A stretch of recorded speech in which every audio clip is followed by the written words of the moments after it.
पहला पानी जियो है, जित भरिया सब कोई।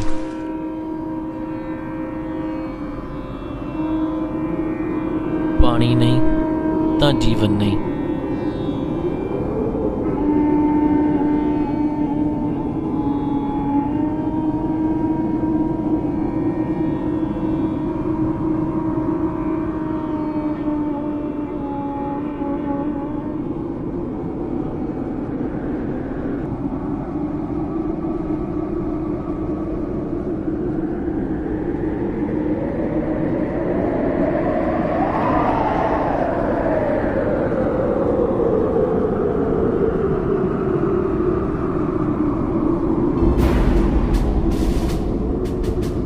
ਅੱਜ ਦੁਨੀਆ ਦੇ ਵਿੱਚ ਸਭ ਤੋਂ ਵੈਲਿਊਏਬਲ ਜਿਹੜੀ ਚੀਜ਼ ਆ ਉਹ ਪਾਣੀ ਹੈ। ਯੂਐਨਓ ਦੀ ਰਿਪੋਰਟ ਆ ਵੀ the basis of future wars amongst the nations would be potable water not oil.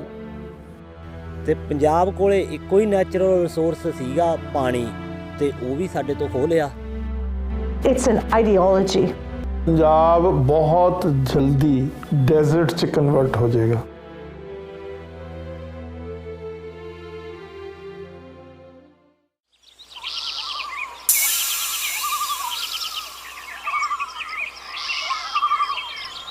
Punjab ਪੰਜ ਦਰਿਆਵਾਂ ਦੀ ਧਰਤੀ ਅੱਜ ਰੇਗਿਸਤਾਨ ਬਣਨ ਦੇ ਕਿਨਾਰੇ ਤੇ ਖੜੀ ਆ।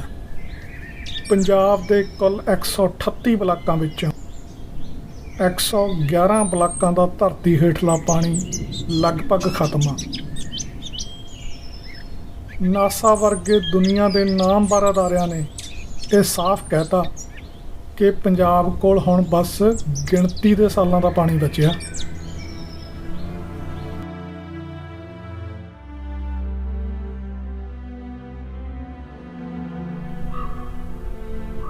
ਪੰਜਾਬੀ ਸੱਭਿਅਤਾ ਦੀ ਹੋਂਦ ਅੱਜ ਖਤਰੇ 'ਚ ਆ। ਹੁਣ ਸਵਾਲ ਇਹ ਨਹੀਂ ਕਿ ਕੀ ਪੰਜਾਬ ਰੇਗਿਸਤਾਨ ਬਣ ਜੂ ਕਿ ਨਹੀਂ, ਹੁਣ ਤਾਂ ਗੱਲ ਸਿਰਫ ਇੰਨੀ ਕਾ ਕਿ ਕਿੰਨਾ ਕੁ ਸਮਾਂ ਰਹਿ ਗਿਆ। ਪੰਜਾਬੀਆਂ ਨੂੰ ਤਾਂ ਸ਼ਾਇਦ ਇਹ ਅੰਦਾਜ਼ਾ ਹੀ ਨਹੀਂ ਕਿ ਉਹਨਾਂ ਨਾਲ ਕੀ ਹੋਣ ਵਾਲਾ। ਪੰਜ ਦਰਿਆਵਾਂ ਦੀ ਧਰਤੀ ਮਾਰੂਥਲ ਬਣ ਜੂ। ਇਹ ਕਿਵੇਂ ਹੋ ਗਿਆ? ਕੌਣ ਜ਼ਿੰਮੇਵਾਰ ਹੈ ਇਸ ਲਈ? ਇਸ ਬੁਝਾਰਤ ਨੂੰ ਸਮਝਣ ਲਈ ਸਾਨੂੰ 70 ਸਾਲ ਪਿੱਛੇ ਇਹਦੀਆਂ ਜੜ੍ਹਾਂ 'ਚ ਜਾਣਾ ਪੈਣਾ। ਤੇ ਪੰਜਾਬ ਦੀ ਇਸ ਬਰਬਾਦੀ ਦੀ ਕਹਾਣੀ ਤਾਂ ਅਖੌਤੀ ਆਜ਼ਾਦੀ ਦੇ ਨਾਲ ਹੀ ਸ਼ੁਰੂ ਹੋ ਜਾਂਦੀ ਹੈ। 1947 ਮੈਂ ਇਹਨੂੰ ਆਜ਼ਾਦੀ ਨਹੀਂ ਕਹਿੰਦਾ। 1947 ਦੀ ਜਿਹੜੀ ਪੋਜੀਸ਼ਨ ਆ ਉਹ ਅੰਗਰੇਜ਼ਾਂ ਨੇ ਆਪ ਹੀ ਡਿਫਾਈਨ ਕੀਤੀ ਹੈ, ਟਰਾਂਸਫਰ ਆਫ ਪਾਵਰ। ਇੱਕ ਤਾਕਤ ਇੱਕ ਹੱਥ ਤੋਂ ਦੂਜੇ ਹੱਥ ਵਿੱਚ ਦਿੱਤੀ ਗਈ ਔਰ ਉਸ ਸਿਲਸਿਲੇ ਦੇ ਵਿੱਚ ਸਿੱਖਾਂ ਦੀ ਟੋਟਲ ਆਬਾਦੀ ਦਾ 2.5% ਜਿਹੜਾ ਬੰਦਾ ਮਾਰਿਆ ਗਿਆ। 40% ਸਾਡਾ ਸਿੱਖ ਜਗਤ ਉਜੜ ਗਿਆ। ਕਿਸੇ ਕੌਮ ਦਾ 40% ਬੰਦਾ ਉਜੜ ਜਾਵੇ ਔਰ ਉਹ ਸੜਕਾਂ ਤੇ ਆ ਕੇ ਬੈਠ ਜੇ, ਉਹਨੂੰ ਰਹਿਣ ਨੂੰ ਕੋਈ ਜਗ੍ਹਾ ਨਾ ਹੋਵੇ, ਖਾਣ ਨੂੰ ਕੁਛ ਨਾ ਹੋਵੇ, ਪਹਿਨਣ ਨੂੰ ਕੁਛ ਨਾ ਹੋਵੇ, ਤੁਸੀਂ ਉਸ ਦੀ ਦੁਰਦਸ਼ਾ ਦਾ ਅੰਦਾਜ਼ਾ ਲਾ ਸਕਦੇ। ਇੰਨਾ ਅਨਿਆਏ। ਫਿਰ ਜਿਹੜੇ ਉਸ ਏਰੀਆ ਦੇ ਵਿੱਚੋਂ ਪੱਛਮੀ ਪੰਜਾਬ ਵਿੱਚੋਂ ਭਾਵ ਪਾਕਿਸਤਾਨ ਵਿੱਚੋਂ ਉੱਠ ਕੇ ਇਸ ਪਾਸੇ ਆਏ 47 ਦੇ ਵਿੱਚ, ਉਹਨਾਂ ਦੇ ਨਾਲ ਕੀ ਹੋਣੀ ਬੀਤੀ। ਤਾਂ ਉਸ ਵਕਤ ਨਹਿਰੂ ਦੀ ਇਹ ਸਟੇਟਮੈਂਟ ਸੀ, ਜਦੋਂ ਇੱਥੋਂ ਦੇ ਗਵਰਨਰ ਨੇ ਇਹ ਗੱਲ ਕਹਿ ਦਿੱਤੀ ਸੀ ਕਿ ਵੀ ਇਹਨਾਂ ਨੂੰ ਦਿੱਲੀ ਦੇ ਚੁਫੇਰੇ 4-5 ਕਲੋਨੀਆਂ ਐਸੀਆਂ ਵਸਾ ਦਿੰਦੇ ਆ ਜਿੱਥੇ 5-5 ਲੱਖ ਜਿਹੜੇ ਉੱਥੋਂ ਉੱਜੜ ਕੇ ਆਏ ਲੋਕ ਨੇ ਉਹਨਾਂ ਨੂੰ ਦਿੱਲੀ ਦੇ 20-20 ਕਿਲੋਮੀਟਰ ਦੇ ਏਰੀਏ ਵਿੱਚ ਵਸਾ ਦਿੱਤਾ ਜਾਵੇ। ਤਾਂ ਨਹਿਰੂ ਨੇ ਨੱਕ ਚੜਾਉਂਦੇ ਹੋਏ ਕਿਹਾ ਸੀ ਕਿ ਇਹਨਾਂ ਨੂੰ ਦਿੱਲੀ ਤੋਂ 200-200 ਕਿਲੋਮੀਟਰ ਦੂਰ ਹੀ ਰੱਖ। ਪੰਜਾਬੀਆਂ ਦੇ ਵਿਹੜਿਆਂ 'ਚੋਂ ਤਾਂ ਹਲੇ 70 ਨਹੀਂ ਸੀ ਚੁੱਕੇ ਗਏ ਜਦੋਂ ਭਾਰਤ ਸਰਕਾਰ ਨੇ ਪੰਜਾਬ ਦੇ ਉਜਾੜੇ ਦਾ ਮੁੱਢ ਬੰਨ੍ਹਤਾ ਸੀ, ਪੰਜਾਬ ਦੇ ਦਰਿਆਵਾਂ ਨੂੰ ਲੁੱਟਣ ਦੇ ਮਾਸਟਰ ਪਲਾਨ ਦੇ ਨਾਲ। ਜੇ 47 ਤੋਂ ਪਹਿਲਾਂ ਪੰਜਾਬ ਦਾ ਕੋਈ ਪਾਣੀ ਬਾਹਰ ਜਾਂਦਾ ਸੀ ਤਾਂ ਉਹ ਸਿਰਫ ਬੀਕਾਨੇਰ ਨੂੰ ਜਾਂਦਾ ਸੀ। ਜਿਹੜੀ ਫਿਰੋਜ਼ਪੁਰ ਹੈੱਡਵਰਕਸ ਤੋਂ ਗੰਗ ਕਨਾਲ ਨਿਕਲਦੀ ਆ, ਜਿਹਨੂੰ ਬੀਕਾਨੇਰ ਫੀਡਰ ਵੀ ਕਹਿੰਦੇ ਨੇ, ਸਿਰਫ ਉਹੀ ਇੱਕ ਨਹਿਰ ਸੀ ਜੋ ਪੰਜਾਬ ਤੋਂ ਬਾਹਰ ਜਾਂਦੀ ਸੀ। ਉਹ ਵੀ ਮੁਫਤ ਨਹੀਂ ਸੀ। ਬੀਕਾਨੇਰ ਦਾ ਰਾਜਾ ਮਾਲੀਆ ਦਿੰਦਾ ਸੀ ਪੰਜਾਬ ਨੂੰ ਉਹਦਾ। 1947 ਤੱਕ ਉਸ ਪਾਣੀ ਦੇ ਪੰਜਾਬ ਨੂੰ ਪੈਸੇ ਮਿਲਦੇ ਰਹੇ ਨੇ। ਤੇ 47 ਤੋਂ ਬਾਅਦ ਭਾਰਤ ਸਰਕਾਰ ਨੇ ਸਭ ਤੋਂ ਪਹਿਲਾਂ ਕੰਮ ਹੀ ਇਹ ਕੀਤਾ, ਉਹ ਜਿਹੜਾ ਰਾਜਸਥਾਨ ਨੂੰ ਪਾਣੀ ਜਾਂਦਾ ਸੀ ਮੁਫਤ ਕਰਤਾ।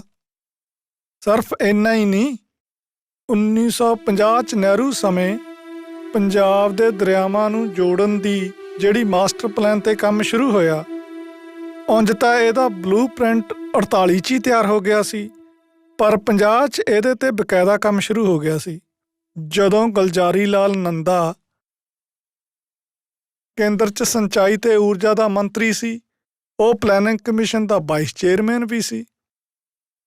ਉਹਦੀ ਦੇਖ ਰੇਖ 'ਚ 2 ਵੱਡੇ ਪ੍ਰੋਜੈਕਟ, ਇੱਕ ਭਾਖੜਾ ਨੰਗਲ ਤੇ ਦੂਸਰਾ ਹਰੀਕੇ ਹੈਡਵਰਕਸ, ਇਹਨਾਂ ਤੇ ਕੰਮ ਸ਼ੁਰੂ ਹੋਇਆ। ਜਿਹੜਾ ਭਾਖੜਾ ਨੰਗਲ ਤੇ ਬਿਆਸ ਪ੍ਰੋਜੈਕਟ ਸੀ, ਇੱਕ ਤਾਂ ਮੇਨ ਉਹਦੇ 'ਚ ਭਾਖੜੇ ਡੈਮ ਦੀ ਉਸਾਰੀ ਸੀ ਤੇ ਦੂਸਰਾ ਬਿਆਸ ਦੇ ਪਾਣੀ ਨੂੰ ਸਤਲੁਜ 'ਚ ਪਾਉਣਾ, ਜਿਹਦੇ ਲਈ ਉਹਨਾਂ ਨੇ ਬਿਆਸ ਸਤਲੁਜ ਲਿੰਕ ਨਹਿਰ ਕੱਢੀ। ਦੇ ਵਿੱਚ ਕੀ ਕੀਤਾ ਕਿ ਹਿਮਾਚਲ ਪ੍ਰਦੇਸ਼ 'ਚ ਮੰਡੀ ਦੇ ਕੋਲ ਪਾਂਡੂ ਡੈਮ ਤੇ ਬਿਆਸ ਦੇ ਪਾਣੀ ਨੂੰ ਬੰਨ੍ਹ ਲਾ ਲਿਆ। ਉੱਥੋਂ 12 ਕਿਲੋਮੀਟਰ ਲੰਬੀ ਸੁਰੰਗ ਰਿਗਰ ਤੱਕ ਪੱਟੀ ਤੇ ਫਿਰ ਰਿਗਰ ਤੋਂ ਸੁੰਦਰਨਗਰ ਤੱਕ 20 ਕਿਲੋਮੀਟਰ ਲੰਬਾ ਓਪਨ ਚੈਨਲ ਆ, ਖੁੱਲ੍ਹੀ ਨਹਿਰ, ਉਹਦੇ ਰਾਹੀਂ ਪਾਣੀ ਲੈ ਕੇ ਗਏ। ਸੁੰਦਰਨਗਰ ਤੋਂ ਗਾਂਹ ਫਿਰ ਸਤਲੁਜ ਤੱਕ 12 ਕਿਲੋਮੀਟਰ ਲੰਬੀ ਸੁਰੰਗ ਆ, ਜਿਹੜੀ ਅਲਸੀਦ ਖੱਡ ਕੋਲ ਜਾ ਕੇ ਗੋਬਿੰਦ ਸਾਗਰ ਝੀਲ ਦੇ ਉੱਪਰਲੇ ਪਾਸੇ ਸਤਲੁਜ 'ਚ ਪੈਂਦੀ ਆ। ਇਹ ਜਿਹੜਾ ਸਾਰਾ ਸਤਲੁਜ ਦਾ ਤੇ ਬਿਆਸ ਦਾ ਪਾਣੀ ਆ, 75 ਲੱਖ ਏਕੜ ਫੁੱਟ ਤੋਂ ਜ਼ਿਆਦਾ ਪਾਣੀ ਆ, ਜਿਹਨੂੰ ਗੋਬਿੰਦ ਸਾਗਰ ਝੀਲ 'ਚ ਰੋਕਿਆ ਭਾਖੜੇ ਡੈਮ ਦੇ ਨਾਲ। ਤੇ ਭਾਖੜੇ ਤੋਂ ਜਿਹੜਾ ਪਾਣੀ ਛੱਡਿਆ ਵੀ ਜਾਂਦਾ ਟਰਬਾਈਨਸ ਦੇ ਥਰੂ, ਉਹਨੂੰ 13 ਕਿਲੋਮੀਟਰ ਹੇਠ ਆ ਕੇ ਨੰਗਲ ਡੈਮ 'ਤੇ ਰੋਕਿਆ ਹੋਇਆ। ਫਿਰ ਨੰਗਲ ਡੈਮ ਤੋਂ ਇਹ ਪਾਣੀ ਪੱਕੀਆਂ ਨਹਿਰਾਂ ਰਾਹੀਂ ਪੰਜਾਬ ਤੋਂ ਬਾਹਰ ਜਾਂਦਾ। ਆਹ ਜਿਹੜੀ ਭਾਖੜਾ ਮੇਨ ਲਾਈਨ ਆ 1954 ਦੀ ਨਿਕਲੀ, ਇਹਦੇ ਰਾਹੀਂ ਦਿੱਲੀ, ਹਰਿਆਣਾ ਤੇ ਰਾਜਸਥਾਨ ਤੱਕ ਪਾਣੀ ਜਾਂਦਾ। ਸਤਲੁਜ ਤਾਂ ਨਾਂ ਦਾ ਹੀ ਦਰਿਆ, ਇਹਦੇ 'ਚ ਤਾਂ ਪਾਣੀ ਆਉਂਦਾ ਹੀ ਉਦੋਂ ਆ ਜਦੋਂ ਹੜ੍ਹ ਆਉਣੇ ਨੇ, ਜਾਂ ਜਦੋਂ ਭਾਖੜਾ ਜਵਾਬ ਦਿੰਦਾ। ਤੇ ਇਸ ਦੇ ਨਾਲ ਦੂਜੇ ਪਾਸੇ 29 ਜਨਵਰੀ 1955 ਨੂੰ ਬਿਆਸ ਰਾਵੀ ਐਗਰੀਮੈਂਟ ਲਿਖਿਆ ਜਾਂਦਾ। ਆਪ ਹੀ ਲਿਖਣਾ, ਕਿਹੜਾ ਕਿਸੇ ਦੀ ਸਹਿਮਤੀ ਜ਼ਰੂਰੀ ਆ। ਫਿਰ ਉਸ ਐਗਰੀਮੈਂਟ ਰਾਹੀਂ ਰਾਵੀ ਦੇ ਪਾਣੀ ਨੂੰ ਪਠਾਨਕੋਟ ਕੋਲੋਂ ਮਾਧੋਪੁਰ ਹੈਡਵਰਕਸ, ਜਿਹੜਾ ਅੰਗਰੇਜ਼ਾਂ ਨੇ 1902 'ਚ ਬਣਾਇਆ ਸੀ ਮਾਝੇ ਦੀ ਸਿੰਚਾਈ ਲਈ, ਉੱਥੋਂ ਰਾਵੀ ਬਿਆਸ ਲਿੰਕ ਨਹਿਰ ਪੱਟੀ, ਜਿਹਦੇ ਰਾਹੀਂ ਰਾਵੀ ਦੇ ਪਾਣੀ ਨੂੰ ਬਿਆਸ 'ਚ ਪਾਇਆ। ਤੇ ਨਾਲ ਉੱਧਰ ਫਿਰੋਜ਼ਪੁਰ ਹੈਡਵਰਕਸ ਤੋਂ ਥੋੜ੍ਹਾ ਜਿਹਾ ਉੱਪਰ ਹਰੀਕੇ ਪੱਤਣ, ਜਿੱਥੇ ਸਤਲੁਜ ਤੇ ਬਿਆਸ ਮਿਲਦੇ ਨੇ, ਨਵਾਂ ਹੈਡਵਰਕਸ ਬਣਾ ਲਿਆ।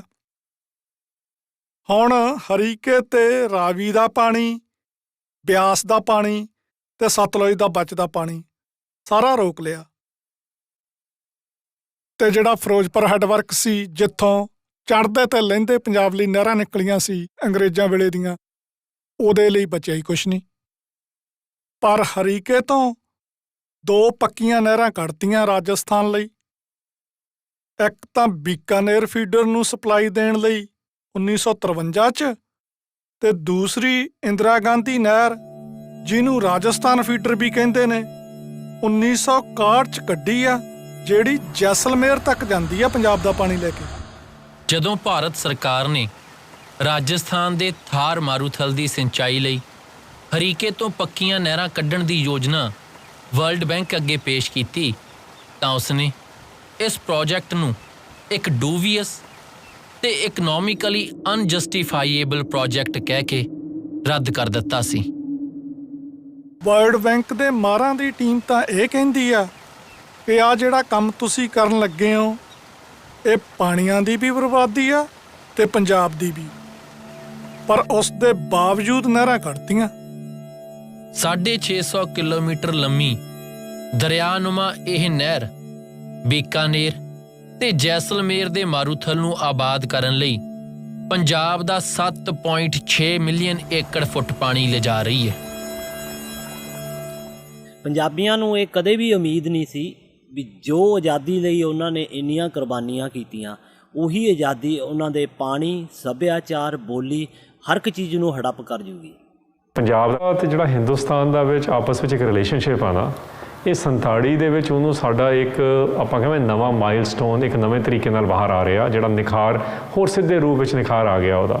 ਬਟ ਜਿਹੜੀਆਂ ਪੋਲਿਸੀਜ਼ 1930s ਤੋਂ ਹੀ ਦੇਖੀ ਜੇ ਸਿੱਖਾਂ ਦੇ ਪ੍ਰਤੀ ਕੀ ਹੋ ਗਈਆਂ ਸੀ, ਇਹ ਫੋਰਸ਼ੈਡੋਇੰਗ ਸਾਨੂੰ 47 ਤੋਂ ਪਹਿਲਾਂ ਹੀ ਮਿਲ ਗਈ ਸੀਗੀ। ਕਾਂਗਰਸ ਵਾਲਿਆਂ ਨੇ ਇੱਕ ਪ੍ਰੋਮਿਸ ਕੀਤਾ ਸੀ ਵੀ ਜਦੋਂ ਅਸੀਂ ਆਜ਼ਾਦ ਹੋਵਾਂਗੇ, ਅੰਗਰੇਜ਼ ਚਲੇ ਜਾਣਗੇ, ਤਾਂ ਉਸ ਤੋਂ ਬਾਅਦ ਅਸੀਂ ਹਿੰਦੁਸਤਾਨ ਨੂੰ ਲਿੰਗੁਇਸਟਿਕ ਤੇ ਕਲਚਰਲ ਤੇ ਜੀਓਗ੍ਰਾਫੀਕਲ ਬੇਸਿਸ ਦੇ ਉੱਤੇ ਅੱਡ ਸਟੇਟਾਂ 'ਚ ਵੰਡਾਂਗੇ। ਵੰਡ ਦੇ ਉਜਾੜੇ ਪਿੱਛੋਂ ਮੁੜ ਵਸੇਬੇ ਵਿੱਚ ਹੋਏ ਧੋਖੇ ਦੇ ਜ਼ਖਮ ਅਜੇ ਅੱਲੇ ਹੀ ਸਨ ਕਿ ਪੰਜਾਬ ਵਿੱਚ ਹੀ ਪੰਜਾਬੀ ਬੋਲੀ ਦੀ ਹੋਂਦ ਖਤਰੇ ਵਿੱਚ ਜਾ ਪਈ। ਆਪਣੀ ਹੋਂਦ ਤੇ ਮਾਂ ਭਾਸ਼ਾ ਦੀ ਸਲਾਮਤੀ ਲਈ ਪੰਜਾਬੀ ਸੂਬਾ ਸਿੱਖਾਂ ਨੇ ਮੰਗਿਆ। ਉਹਨੇ ਭਾਸ਼ਾਈ ਸੂਬੇ ਬਾਕੀ ਤਾਂ ਸਾਰੇ ਹਿੰਦੁਸਤਾਨ ਵਿੱਚ ਬਣਾਉਣੇ ਪ੍ਰਵਾਨ ਕਰ ਲਏ ਜਾਂ ਕਮਿਸ਼ਨ ਬਿਠਾਤਾ, ਲੇਕਿਨ ਉਸ ਕਮਿਸ਼ਨ ਨੂੰ ਪਾਬੰਦ ਕਰ ਦਿੱਤਾ ਵੀ ਉੱਤਰੀ ਭਾਰਤ ਵਿੱਚ ਕੋਈ ਨਹੀਂ ਕਰਨਾ। ਤੇ ਤੁਸੀਂ ਹੈਰਾਨ ਹੋਵੋਗੇ ਵੀ ਉਸ ਵੇਲੇ ਦੀ ਲੀਡਰਸ਼ਿਪ ਨੇ, ਉਸ ਵੇਲੇ ਦੀ ਸਰਕਾਰ ਨੇ, ਉਹਨਾਂ ਨੇ ਬੈਨ ਕਰ ਦਿੱਤਾ ਕਿ ਤੁਸੀਂ ਪੰਜਾਬੀ ਸੂਬਾ ਜ਼ਿੰਦਾਬਾਦ ਵੀ ਨਹੀਂ ਕਹਿ ਸਕਦੇ। ਟਾਈਮ ਮੈਗਜ਼ੀਨ ਦੇ ਵਿੱਚ ਨਹਿਰੂ ਨੇ ਸਟੇਟਮੈਂਟ ਦਿੱਤੀ ਸੀ ਕਿ ਮੈਨੂੰ ਜ਼ਰੂਰਤ ਪਈ ਤਾਂ ਮੈਂ ਸਿਵਲ ਵਾਰ ਕਰ ਲੂੰਗਾ, ਪਰ ਮੈਂ ਪੰਜਾਬੀ ਸੂਬਾ ਕਦੇ ਕੰਸੀਡ ਨਹੀਂ ਕਰਨਾ।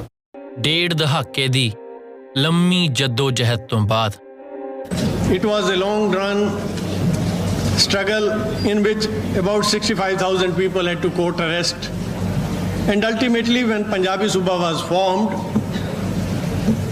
it was not according to the wishes of the people. ਇੱਕ ਲਾਈਨ ਦਾ ਰੈਜ਼ੋਲੂਸ਼ਨ ਸੀ ਕਾਂਗਰਸ ਵਰਕਿੰਗ ਕਮੇਟੀ ਦੇ ਵਿੱਚ ਕਿ ਦੀ Punjabi speaking area be carved out of this state of Punjab. ਕੋਈ ਹਰਿਆਣੇ ਦਾ ਰੈਫਰੈਂਸ ਨਹੀਂ ਸੀ ਉਸ ਦੇ ਵਿੱਚ।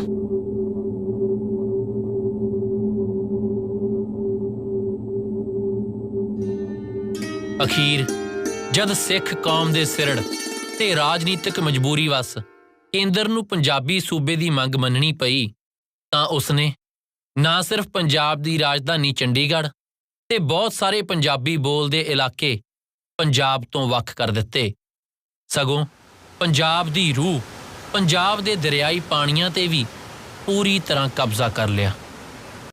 ਉਹਨਾਂ ਨੇ ਰੀਆਰਗੇਨਾਈਜੇਸ਼ਨ ਜਿਹੜਾ ਬਿੱਲ ਸੀ ਉਸ ਦੇ ਵਿੱਚ 3 ਕਲੌਜ਼ਸ ਇੰਡਕਟ ਕਰਤੀਆਂ, 78, 79, 80। ਬਹੁਤ ਐਡਾ ਬੜਾ ਬਿੱਲ ਆ, ਲੇਕਿਨ ਉਹਦੇ 'ਚ ਸਭ ਤੋਂ ਜਿਹੜੀਆਂ ਘਾਤਕ, ਸਭ ਤੋਂ ਜਿਹੜੀਆਂ ਖਤਰਨਾਕ, ਸਭ ਤੋਂ ਜਿਹੜੀਆਂ ਚਲਾਕ ਤੇ ਸਭ ਬੇਈਮਾਨੀ ਜਿਹੜੀ ਕੀਤੀ ਗਈ ਉਹ ਪੰਜਾਬ ਦੇ ਪਾਣੀਆਂ ਤੇ ਕੀਤੀ ਗਈ। ਪੰਜਾਬ ਦਾ ਇੱਕੋ ਹੀ ਸੋਰਸ, ਨੈਚੁਰਲ ਸੋਰਸ ਆ, ਉਹ ਹੈ river waters. River waters Punjab ਦੇ ਜਿਹੜੇ ਦਰਿਆ, ਇਹ ਸਬਸਿਡਰੀਜ਼ ਆ ਇੰਡਸ ਵਾਟਰ ਦੀਆਂ, ਜਿਹੜਾ ਪਾਕਿਸਤਾਨ ਦੇ ਵਿੱਚ ਚੱਲਦਾ, ਉਹਦੇ ਵਿੱਚ ਜਾ ਕੇ ਗਿਰਦੇ ਆ ਸਾਰੇ ਪੰਜਾਬ ਦੇ ਦਰਿਆ। ਤਾਂ ਪੰਜਾਬ ਦਾ ਜਿਹੜਾ ਰੀਆਰਗੇਨਾਈਜੇਸ਼ਨ ਐਕਟ ਆ, ਉਸ ਦੀਆਂ 78, 79, 80 3 ਧਾਰਾਵਾਂ, 78, 79 ਔਰ 80 ਕੀ ਹੈਗੀਆਂ? ਪਹਿਲਾ 78 ਦਾ ਡਿਸਟ੍ਰੀਬਿਊਸ਼ਨ ਆਫ ਪੰਜਾਬ ਵਾਟਰਸ, ਉਹ ਪੰਜਾਬ ਦੀ ਅਧਿਕਾਰ ਖੇਤਰ 'ਚ ਨਹੀਂ, ਉਹ ਕੱਢ ਕੇ ਉਹਨਾਂ ਨੇ ਸੈਂਟਰ ਦੇ ਅਧਿਕਾਰ ਖੇਤਰ 'ਚ ਪਾਤਾ। 70 ਜਿਹੜਾ 9 ਆ ਡਿਵੈਲਪਮੈਂਟ ਆਫ ਰਿਵਰਸ, ਉਹ ਉਹਨਾਂ ਨੇ ਕੱਢ ਕੇ, ਪੰਜਾਬ ਹੈ ਸਟੇਟ ਸਬਜੈਕਟ ਇੰਡੀਅਨ ਕਨਸਟੀਟਿਊਸ਼ਨ 'ਚ, ਲੇਕਿਨ ਉਹਨਾਂ ਨੇ ਕੱਢ ਕੇ ਸਟੇਟ ਤੋਂ ਸੈਂਟਰ ਨੇ ਆਪਣੇ ਅਧਿਕਾਰ 'ਚ ਲੈ ਲਿਆ। ਫਿਰ ਤੀਜੀ ਜਿਹੜੀ ਧਾਰਾ 80 control of Punjab river headworks, ਉਹ ਸਟੇਟ ਦਾ ਸਬਜੈਕਟ ਆ, ਉਹਨਾਂ ਨੇ ਕੱਢ ਕੇ ਸੈਂਟਰ ਦੇ ਕੋਲ ਲੈ ਗਏ। ਜਿਹੜੀਆਂ ਦੂਸਰੀਆਂ ਸਟੇਟਾਂ ਭਾਰਤ ਦੇ ਵਿੱਚ ਡਿਵਾਈਡ ਹੋਈਆਂ, ਇੱਕ ਦੀਆਂ 2 ਸਟੇਟਾਂ ਬਣੀਆਂ, ਕਿਸੇ ਦੇ ਵਿੱਚ ਇਹੋ ਜਿਹੇ ਜਿਹੜੀਆਂ ਕਲੌਜ਼ਸ ਨਹੀਂ ਪਾਈਆਂ ਗਈਆਂ, ਪਰ ਪੰਜਾਬ ਤੇ ਹਰਿਆਣਾ ਤੇ ਹਿਮਾਚਲ ਪ੍ਰਦੇਸ਼ ਜਦੋਂ ਬਣੇ, ਇਹਦੇ ਵਿੱਚ ਇਹ ਕਲੌਜ਼ਸ ਪਾਈਆਂ ਗਈਆਂ। ਜਿਹੜੇ ਲੀਗਲ ਮਾਹਰ ਆ ਜਾਂ ਪਾਣੀਆਂ ਦੇ ਮਾਹਰ ਆ, ਉਹ ਕਹਿੰਦੇ ਵੀ ਇਹ ਜਿਹੜੀਆਂ ਕਲੌਜ਼ਸ ਆ, ਇਹ ਦੇਸ਼ ਦੇ ਕਾਨੂੰਨ ਦੇ ਅਨੁਸਾਰ ਗੈਰ ਸੰਵਿਧਾਨਕ ਆ। ਇਹ ਗੱਲ ਕੀ ਪੰਜਾਬ ਦਿੱਲੀ ਤਖਤ ਦੀ ਮਨਜ਼ੂਰੀ ਤੋਂ ਬਗੈਰ ਇੱਕ ਸੂਆ ਤੱਕ ਨਹੀਂ ਪੱਟ ਸਕਦਾ। ਅੰਤਰਰਾਸ਼ਟਰੀ ਰਿਪੇਰੀਅਨ ਲਾਅ ਦੀ ਤਾਂ ਗੱਲ ਹੀ ਛੱਡੋ। ਸਾਡੇ ਨਾਲ ਅਨਕਨਸਟੀਟਿਊਸ਼ਨੈਲਿਟੀ ਕੀਤੀ ਹੈ। ਇੰਡੀਅਨ ਕਨਸਟੀਟਿਊਸ਼ਨ ਵੀ ਪੰਜਾਬ ਦੇ ਉੱਤੇ ਨਹੀਂ ਅਪਲਾਈ ਕੀਤਾ, ਪੰਜਾਬ ਦੇ ਦਰਿਆਵਾਂ ਪਾਣੀਆਂ ਦੇ ਸੰਬੰਧ ਦੇ ਵਿੱਚ। ਪੰਜਾਬ ਦੇ ਕੁੱਲ ਪਾਣੀਆਂ ਦਾ 75% ਤੋਂ ਵੀ ਵੱਧ ਹਿੱਸਾ ਕੇਂਦਰ ਨੇ ਪੰਜਾਬ ਤੋਂ ਖੋਹ ਦੂਸਰੇ ਸੂਬਿਆਂ ਨੂੰ ਵੰਡ ਦਿੱਤਾ, ਉਹ ਵੀ ਮੁਫਤ। ਪੰਜਾਬ ਦੇ ਕੁੱਲ 17.17 ਮਿਲੀਅਨ ਏਕੜ ਫੁੱਟ ਪਾਣੀ ਵਿੱਚੋਂ ਪੰਜਾਬ ਲਈ ਬਚਿਆ ਤਾਂ ਸਿਰਫ 4.22 ਮਿਲੀਅਨ ਏਕੜ ਫੁੱਟ, ਚੌਥੇ ਹਿੱਸੇ ਤੋਂ ਵੀ ਘੱਟ।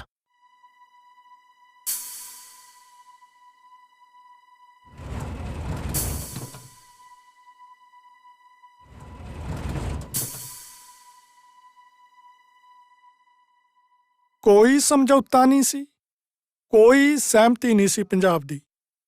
ਬਸ ਅਵਾਰਡ ਜਾਰੀ ਕਰਤਾ ਇੰਦਰਾ ਗਾਂਧੀ ਨੇ, ਸਿੱਧਾ ਤਾਨਾਸ਼ਾਹੀ ਹੁਕਮ। ਗਿਆਨੀ ਜੈਲ ਸਿੰਘ ਮੁੱਖ ਮੰਤਰੀ ਸੀ ਉਦੋਂ ਪੰਜਾਬ ਦਾ, ਜਦੋਂ 24 ਮਾਰਚ 1976 ਨੂੰ ਇੰਦਰਾ ਗਾਂਧੀ ਦੇ ਇਸ ਹੁਕਮ ਨੇ ਪੰਜਾਬ ਦਾ 75% ਤੋਂ ਜ਼ਿਆਦਾ ਪਾਣੀ ਲੁੱਟ ਲਿਆ, ਭਿਖਾਰੀ ਬਣਾਤਾ ਪੰਜਾਬ ਨੂੰ। ਪੰਜਾਬ ਆਪਣੀਆਂ ਫਸਲਾਂ ਦੀਆਂ ਜ਼ਰੂਰਤਾਂ ਪੂਰੀਆਂ ਕਰਨ ਲਈ ਪਾਣੀ ਕੱਢੇ ਧਰਤੀ ਹੇਠੋਂ। ਉਸ ਲਈ ਡੀਜ਼ਲ ਲਵੇ ਮੁੱਲ ਦਾ, ਕੋਲਾ ਲਵੇ ਮੁੱਲ ਦਾ, ਤੇ ਖੁਦ ਆਪਣਾ ਪਾਣੀ ਦੇਵੇ ਮੁਫਤ ਵਿੱਚ।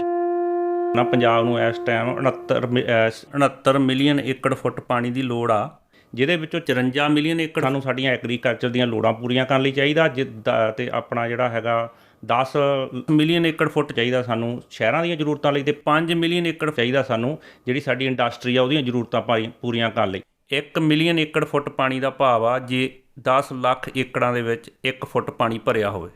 ਤੇ ਪੰਜਾਬ ਦੇ ਦਰਿਆਵਾਂ ਦੇ ਵਿੱਚ ਜੇ ਟੋਟਲ ਪਾਣੀ ਵੀ ਆਪਾਂ ਯੂਟੀਲਾਈਜ਼ ਕਰੀਏ, ਜਿੰਨਾ ਟੋਟਲ ਪਾਣੀ ਪੰਜਾਬ ਦੇ ਦਰਿਆਵਾਂ 'ਚ ਇਸ ਟਾਈਮ ਅਵੇਲੇਬਲ ਆ, ਉਹਦੇ ਨਾਲ ਸਾਡਾ ਅੱਧਾ ਪਾਣੀ ਵੀ ਪੂਰਾ ਨਹੀਂ ਹੁੰਦਾ ਜਿੰਨੀ ਸਾਡੀ ਸਾਲ ਦੀ ਜ਼ਰੂਰਤ।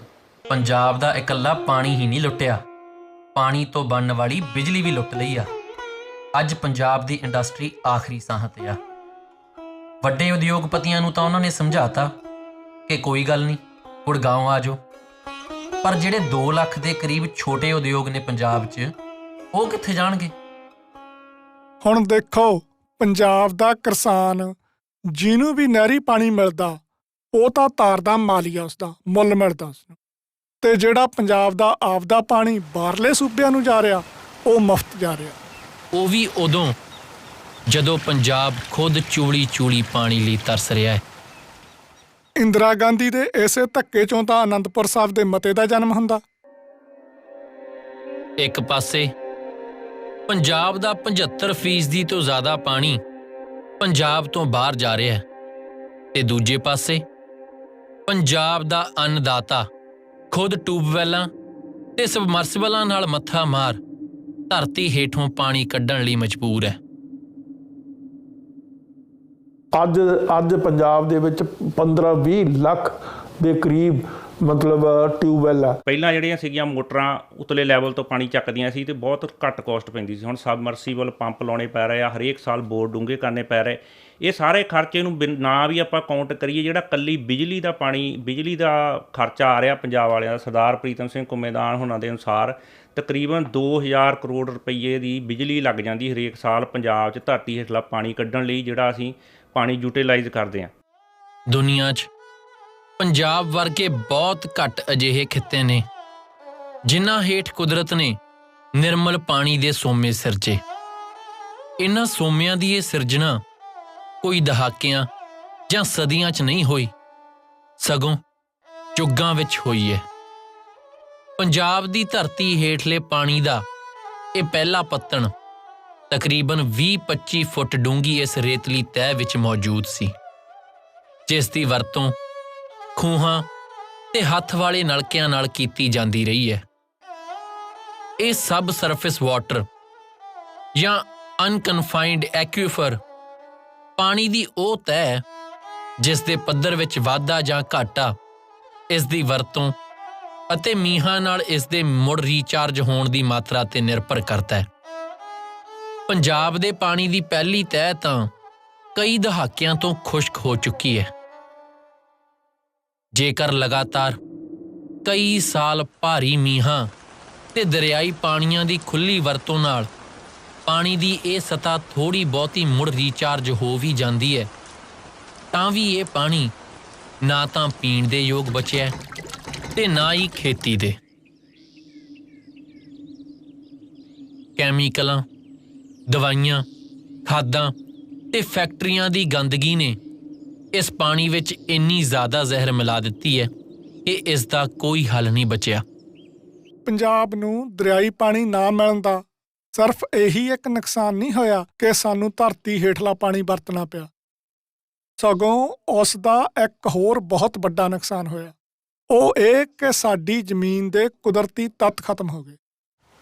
ਜਿਹੜਾ ਦਰਿਆਵਾਂ ਦਾ ਪਾਣੀ ਹੁੰਦਾ ਉਹ ਆਰਗੈਨਿਕ ਖਾਦ ਹੀ ਹੁੰਦਾ, ਕਿਉਂਕਿ ਉਹਦੇ ਵਿੱਚ ਗਲੇ ਸੜੇ ਪੱਤੇ, ਜੀਵ ਜੰਤੂ, ਇਹ ਚੀਜ਼ਾਂ ਹੁੰਦੀਆਂ ਨੇ। ਉਹਦੇ ਬਦਲ 'ਚ ਜਦੋਂ ਸਾਨੂੰ ਕੱਢਣਾ ਪਿਆ ਧਰਤੀ ਹੇਠੋਂ ਪਾਣੀ, ਤੇ ਉਹਦੇ ਲਈ ਕੈਮੀਕਲ ਖਾਦਾਂ ਪਾਉਣੀਆਂ ਪਈਆਂ, ਹੋਰ ਕੋਈ ਚਾਰਾ ਵੀ ਨਹੀਂ ਸੀ।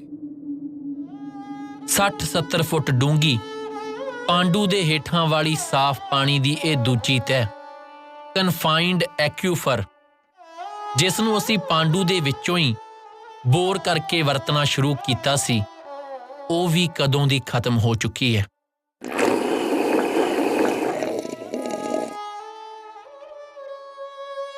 ਸਖਤ ਕਲੇ ਦੀ ਤਹਿ ਹੇਠਲੇ ਇਸ ਪਾਣੀ ਨੂੰ ਧਰਤੀ ਉੱਪਰਲੇ ਪਾਣੀ ਨਾਲ ਰੀਚਾਰਜ ਨਹੀਂ ਕੀਤਾ ਜਾ ਸਕਦਾ। ਹੁਣ ਪੰਜਾਬ ਆਪਣੇ ਪੀਣ ਵਾਲੇ ਪਾਣੀ ਅਤੇ ਫਸਲਾਂ ਦੀਆਂ ਜ਼ਰੂਰਤਾਂ ਪੂਰੀਆਂ ਕਰਨ ਲਈ 200 ਤੋਂ 400 ਫੁੱਟ ਡੂੰਘੇ ਪਾਣੀ ਦੀਆਂ ਇਹਨਾਂ ਸੀਮਤ ਪਰਤਾਂ ਤੇ ਨਿਰਭਰ ਹੈ। ਇਸ ਬਹੁਤ ਹੀ ਥੋੜੇ ਤੇ ਨਾ ਭਰਨ ਵਾਲੇ ਪਾਣੀ ਦੀ ਬੁਨਿਆਦ ਕਿੰਨੀ ਕੁ ਬਚੀ ਹੈ, ਇਹ ਕਹਿਣਾ ਤਾਂ ਮੁਸ਼ਕਿਲ ਹੈ, ਪਰ ਯਕੀਨਨ ਅਸੀਂ ਆਪਣੇ ਸਾਫ਼ ਪਾਣੀ ਦੇ ਖਜ਼ਾਨੇ ਦੀਆਂ ਆਖਰੀ ਘੁੱਟਾਂ ਤੇ ਹੀ ਹਾਂ। ਹੁਣ ਧਰਤੀ ਦੇ ਹੇਠੋਂ ਕੱਢਿਆ ਗਿਆ ਪਾਣੀ, ਇਹਦਾ ਨਾਸਾ ਨੇ ਇੱਕ ਸਟੱਡੀ ਦਿੱਤੀ ਹੋਈ ਹੈ ਕਿ ਉਹ ਕਹਿ ਰਿਹਾ ਕਿ ਜਿਹੜਾ ਨਾਰਥ ਇੰਡੀਆ ਹੈਗਾ, ਜਿਹੜਾ ਕਿ ਉਹਨਾਂ ਨੇ ਸਟੱਡੀ ਕੀਤੀ ਹੈ, ਜੇਕਰ ਉੱਥੇ ਪਾਣੀ ਦੇ ਐਕਵਾਫਾਇਰ ਦਾ ਨਾ ਦੇਖਿਆ ਗਿਆ ਧਿਆਨ ਨਾਲ, ਇਹ ਤਾਂ ਥੋੜ੍ਹੇ ਦਿਨਾਂ ਵਿੱਚ ਖਤਮ ਹੋ ਜਾਊ, ਤਾਂ ਇਹਨੂੰ ਹਜ਼ਾਰਾਂ ਸਾਲ ਲੱਗ ਜਾਣਗੇ। ਇਹਦਾ ਮਤਲਬ ਕੀ ਹੈ ਕਿ ਸਾਡੇ ਕੋਲ ਜਿੰਨੀ ਜਗ੍ਹਾ ਅੱਜ ਵਾਹੀਯੋਗ ਜ਼ਮੀਨ ਪੰਜਾਬ ਦੇ ਵਿੱਚ ਆ, ਉਹਦਾ ਪਾਣੀ ਤਾਂ ਜਿਹੜੇ ਜੇਕਰ ਆਪਾਂ ਨੂੰ ਸਾਰਾ ਪਾਣੀ ਵੀ ਜਿਹੜਾ ਅਸੀਂ ਦੂਜੀਆਂ ਸਟੇਟਾਂ ਨੂੰ ਦੇ ਰਹੇ ਹਾਂ, ਜੇ ਅਸੀਂ ਉਹ ਵੀ ਰੱਖ ਲਈਏ ਨਾ, ਤਾਂ ਵੀ ਅਸੀਂ ਡੈਫੀਸ਼ੀਐਂਟ ਸਟੇਟ ਦੇ ਤੌਰ ਦੇ ਉੱਤੇ ਹੈਗੇ ਆ।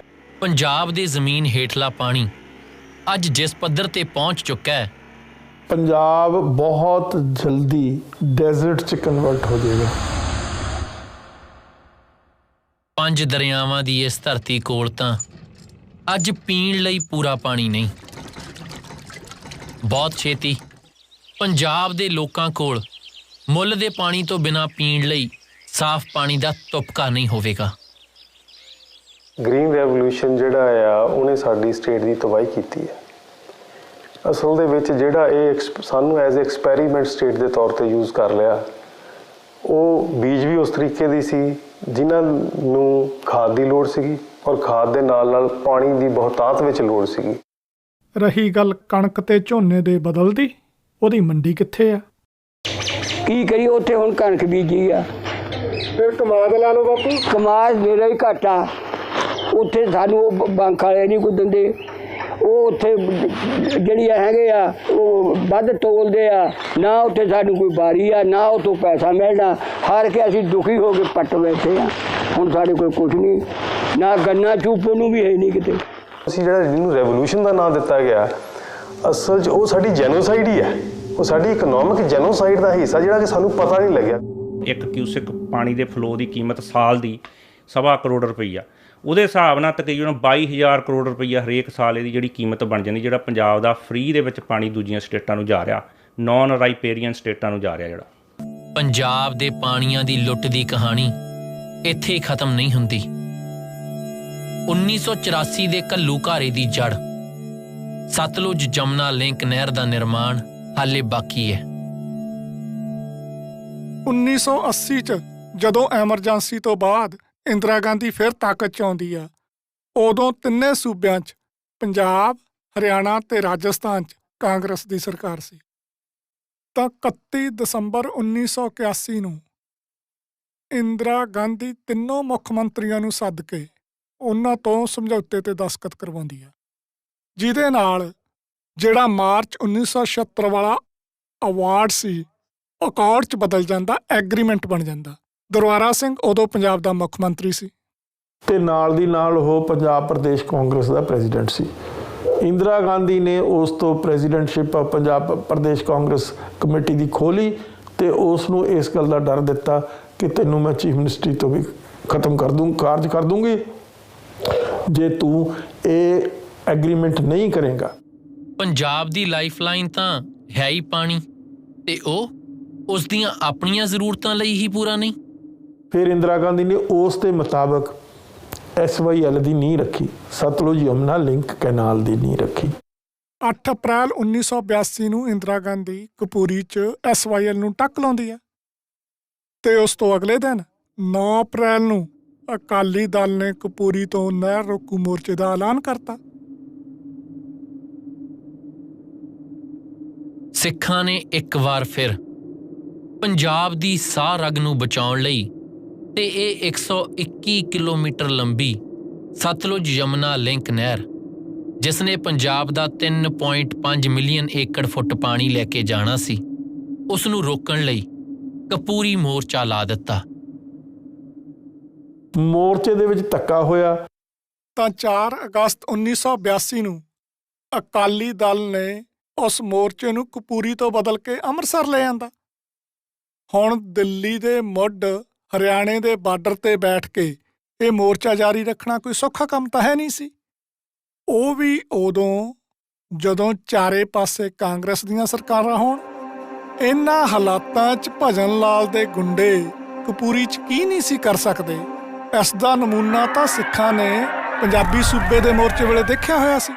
SYL ਦੇ ਮੁੱਦੇ ਦੇ ਨਾਲ-ਨਾਲ ਸਿੱਖਾਂ ਨੇ ਪੰਜਾਬ ਦੀਆਂ ਲਟਕਦੀਆਂ ਮੰਗਾਂ, ਜਿਸ ਵਿੱਚ ਚੰਡੀਗੜ੍ਹ ਸਮੇਤ ਹੋਰਨਾਂ ਪੰਜਾਬੀ ਬੋਲਦਿਆਂ ਇਲਾਕਿਆਂ ਨੂੰ ਵਾਪਸ ਲੈਣ ਅਤੇ ਸੂਬਿਆਂ ਨੂੰ ਵੱਧ ਅਧਿਕਾਰ ਦੀ ਮੰਗ ਨੂੰ ਅਨੰਦਪੁਰ ਦੇ ਮਤੇ ਰਾਹੀਂ ਮੋਰਚੇ ਵਿੱਚ ਸ਼ਾਮਿਲ ਕਰ ਲਿਆ। ਜੇ ਉਹ ਸਾਰੇ ਦੇਸ਼ ਲਈ ਵੱਧ ਅਧਿਕਾਰਾਂ ਦਾ ਮੰਗ ਕਰਦਾ ਅਨੰਦਪੁਰ ਸਾਹਿਬ ਦਾ ਮਤਾ, ਫਿਰ ਇਸ ਗੱਲ ਨਾਲ ਵੱਖਵਾਦੀ ਕਹਿ ਕੇ ਕਿਉਂ ਸਾਨੂੰ ਟਾਲਿਆ ਜਾਵੇ। ਕਪੂਰੀ ਦੇ ਇਸ ਮੋਰਚੇ ਤੋਂ ਸ਼ੁਰੂ ਹੋਈ ਗੱਲ ਇੱਕ ਵਾਰ ਫਿਰ ਦਰਬਾਰ ਸਾਹਿਬ ਦੇ ਹਮਲੇ ਤੇ ਜਾ ਪਹੁੰਚੀ। ਕਿਉਂਕਿ ਮਸਲਾ ਸੀ ਸਾਰਾ ਕਨਸਟੀਟਿਊਸ਼ਨਲ।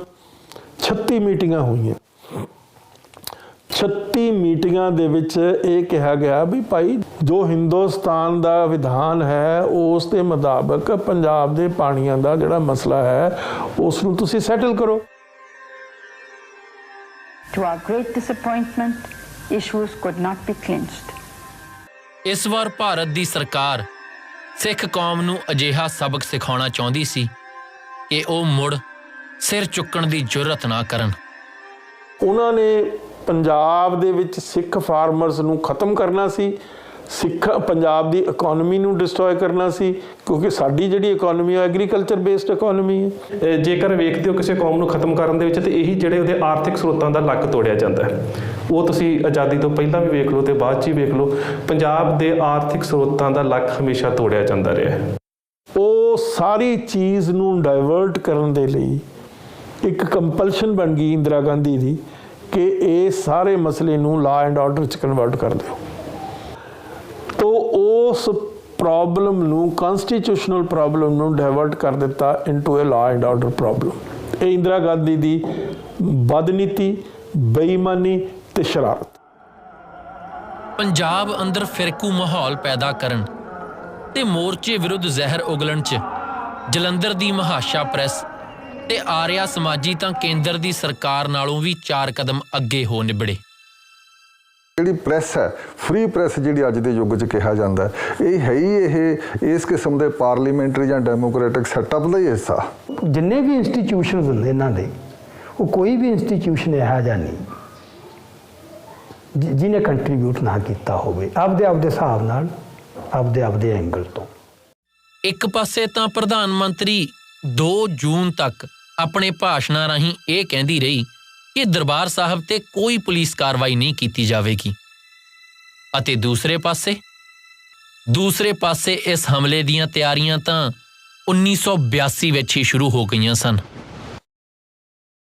ਸਰਕਾਰ ਜਦੋਂ ਕਹਿੰਦੀ ਹੈ ਕਿ 1984 ਐਜ਼ ਅ ਲਾਸਟ ਰਿਜ਼ੋਰਟ ਉਸ ਵੇਲੇ ਦੀ ਪ੍ਰਾਈਮ ਮਿਨਿਸਟਰ ਪ੍ਰਧਾਨ ਮੰਤਰੀ ਇੰਦਰਾ ਗਾਂਧੀ ਤੇ ਜਾ ਕੇ ਦੂਰਦਰਸ਼ਨ ਤੇ ਕਹਿੰਦੀ ਆ ਇਹ ਸਰਾਸਰ ਝੂਠ ਆ, ਕਿਉਂਕਿ ਜਿਹਨੇ ਇਹਦੀ ਪਲੈਨਿੰਗ ਕੀਤੀ ਹੈ ਉਹਨਾਂ ਦਾ ਆਪਣਾ ਜਰਨੈਲ lieutenant general S K Sinha ਕਹਿੰਦਾ ਕਿ ਮੈਨੂੰ 18 ਮਹੀਨੇ ਪਹਿਲਾਂ ਇਹਦੀ ਤਿਆਰੀ ਕਰਨ ਲਈ ਕਿਹਾ ਗਿਆ ਸੀ।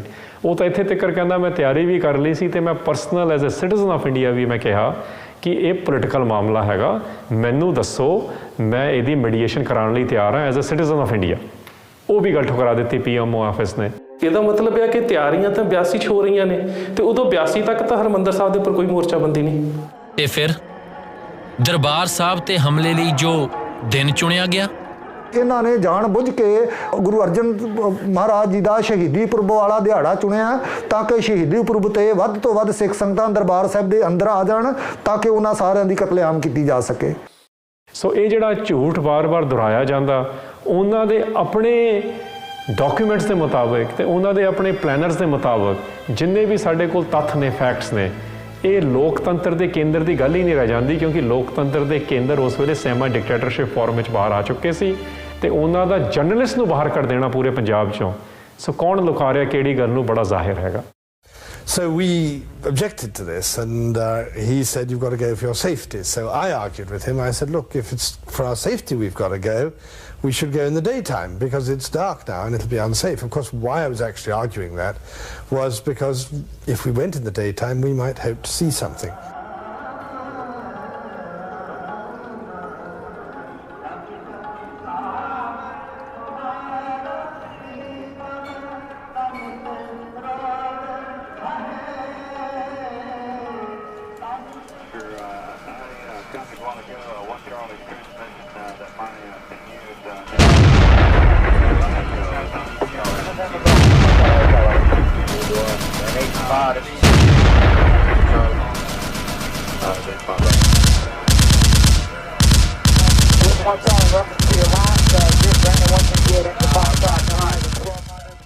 ਦੱਸੋ, ਬਲੂ ਸਟਾਰ ਐਕਸ਼ਨ ਦੇ ਵਿੱਚ ਦਰਬਾਰ ਸਾਹਿਬ ਦੀਆਂ ਪ੍ਰਕਰਮਾਂ ਦੇ ਵਿੱਚ ਫੌਜ ਨੇ ਜਿਹੜੇ ਬੰਦੇ ਮਾਰੇ ਸੀ ਉਹਨਾਂ ਦੀ ਲਿਸਟ ਅੱਜ ਤੱਕ ਸਾਨੂੰ ਦਿੱਤੀ ਹੈ।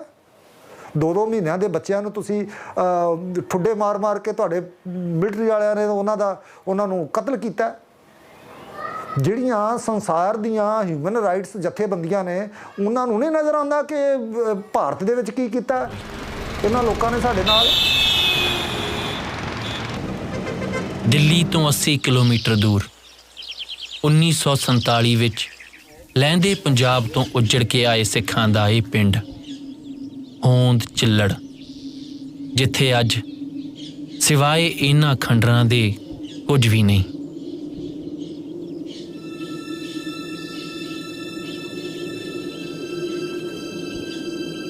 ਪਰ ਹੈਰਾਨੀ ਦੀ ਗੱਲ ਇਹ, 2 ਨਵੰਬਰ 1984 ਨੂੰ ਹਰਿਆਣੇ ਦੇ ਨਕਸ਼ੇ ਤੋਂ ਮਿਟਾਏ ਸਿੱਖਾਂ ਦੇ ਇਸ ਪਿੰਡ ਬਾਰੇ ਸੰਨ 2010 ਤੱਕ ਨਾ ਕੋਈ ਖਬਰ, ਨਾ ਕੋਈ ਤਫਤੀਸ਼ ਤੇ ਨਾ ਕੋਈ ਪੁਲਿਸ ਕਾਰਵਾਈ, ਜਿਵੇਂ ਕਦੇ ਕੁਝ ਹੋਇਆ ਹੀ ਨਾ ਹੋਵੇ।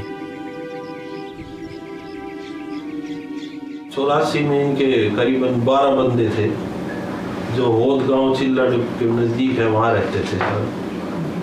तो सारा परिवार ही ख़त्म हो गया था। ये यहाँ रिवाड़ी में आई हुई थी अपने मामों के घर, और भैंस भूस ने मार दिया था इसको, इसलिए डॉक्टर के दिखाने के लिए 6 साल उम्र थी तब इसकी।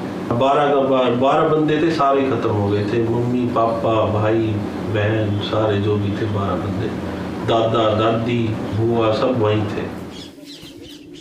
ਇਹ ਸਾਰਾ ਕੁਝ ਕੋਈ ਉੜੀਸਾ ਦੇ ਜੰਗਲਾਂ ਜਾਂ ਪਹਾੜਾਂ ਦੀਆਂ ਕੰਦਰਾਂ 'ਚ ਨਹੀਂ ਵਾਪਰਿਆ, ਸਗੋਂ ਦੇਸ਼ ਦੀ ਰਾਜਧਾਨੀ ਤੋਂ सिर्फ 80 किलोमीटर की दूरी ते होया। वहाँ बसें भर के आई थी, 3-4 बसें भर के आई थी, उन्होंने रात को ही धावा बोल दिया था, कुछ उसके ऊपर डीजल डाल के किसी को कैसे टायरों में मतलब जला के बुरी तरह मारा।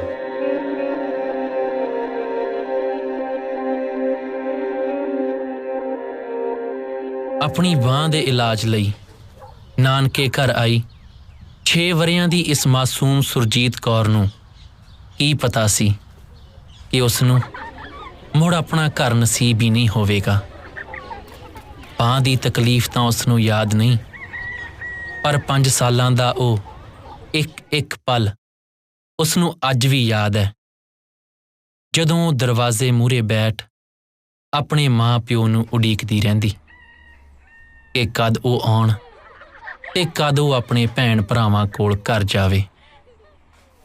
ਅਖੀਰ 5 ਸਾਲਾਂ ਬਾਅਦ ਉਸ ਨੂੰ ਆਪਣੇ ਪਰਿਵਾਰ ਉੱਪਰ ਬੀਤੀ ਹੋਣੀ ਦਾ ਪਤਾ ਲੱਗਾ। 2 ਨਵੰਬਰ 1984 ਦਾ ਉਹ ਮਨਹੂਸ ਦਿਨ, ਜਿਸ ਨੇ ਇੱਕ ਝਟਕੇ ਨਾਲ ਉਸ ਦਾ ਸਾਰਾ ਪਰਿਵਾਰ, ਘਰ-ਬਾਰ ਤੇ ਬਚਪਨ ਖੋਹ ਲਿਆ ਸੀ। ਨਾਨਾ ਨਾਨੀ ਦੀਆਂ ਪੱਥਰ ਹੋਈਆਂ ਅੱਖਾਂ ਅੱਜ ਵੀ ਉਸ ਨੂੰ ਸੌਣ ਨਹੀਂ ਦਿੰਦੀਆਂ। ਜੇਕਰ ਇਸ ਭਿਆਨਕ ਕਤਲੇਆਮ ਦੀ 17 ਸਾਲਾਂ ਤੱਕ ਕੋਈ ਉੱਗ-ਸੁੱਗ ਵੀ ਨਹੀਂ ਸੀ, ਇੱਥੋਂ ਤੱਕ ਕਿ ਜਿਸ ਕੌਮ ਦੇ ਲੋਕਾਂ ਨਾਲ ਇਹ ਹੋਣੀ ਵਾਪਰੀ, ਉਹ ਕੌਮ ਵੀ ਇਸ ਬਾਰੇ ਬੇਖਬਰ ਸੀ, ਤਾਂ ਅਜਿਹੇ ਹੋਰ ਕਿੰਨੇ ਹੋਂਦ ਚਿੱਲੜ ਅਜੇ ਹੋਣਗੇ, ਇਸ ਦਾ ਅੰਦਾਜ਼ਾ ਲਾਉਣਾ ਕੋਈ ਔਖਾ ਨਹੀਂ। This kind of a carnage cannot take place unless the police are complicit. Police ਦੀ ਮਿਲੀ ਭੁਗਤ ਤੋਂ ਬਿਨਾ ਐਡਾ ਵੱਡਾ ਕਤਲੇਆਮ ਹੋ ਹੀ ਨਹੀਂ ਸਕਦਾ। ਪੁਲਿਸ ਪੂਰੀ ਤਰ੍ਹਾਂ ਸ਼ਾਮਲ ਸੀ। ਉਹਦੀ ਉਦਾਹਰਨ ਆ ਤ੍ਰਿਲੋਕਪੁਰੀ ਦਾ ਕਤਲੇਆਮ।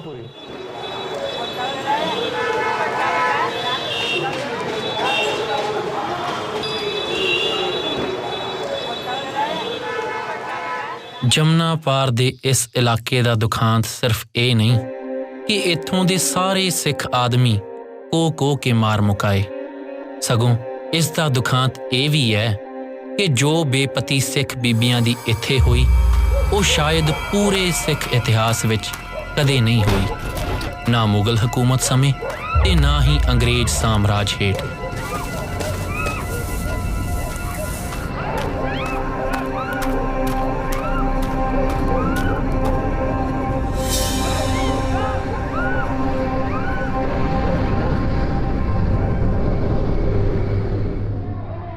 ਇਸ ਬਸਤੀ ਦੀਆਂ ਸਾਰੀਆਂ ਸਿੱਖ ਬੀਬੀਆਂ, ਕੀ ਬਜ਼ੁਰਗ ਕੀ ਬੱਚੀਆਂ, ਉਹਨਾਂ ਨੂੰ ਪਬਲਿਕਲੀ ਅਲਫ ਨੰਗਿਆਂ ਕਰ ਗੁਰਦੁਆਰਾ ਸਾਹਿਬ ਦੇ ਸਾਹਮਣੇ ਇਸ ਚੌਂਕ ਵਿੱਚ ਬਿਠਾਇਆ ਗਿਆ।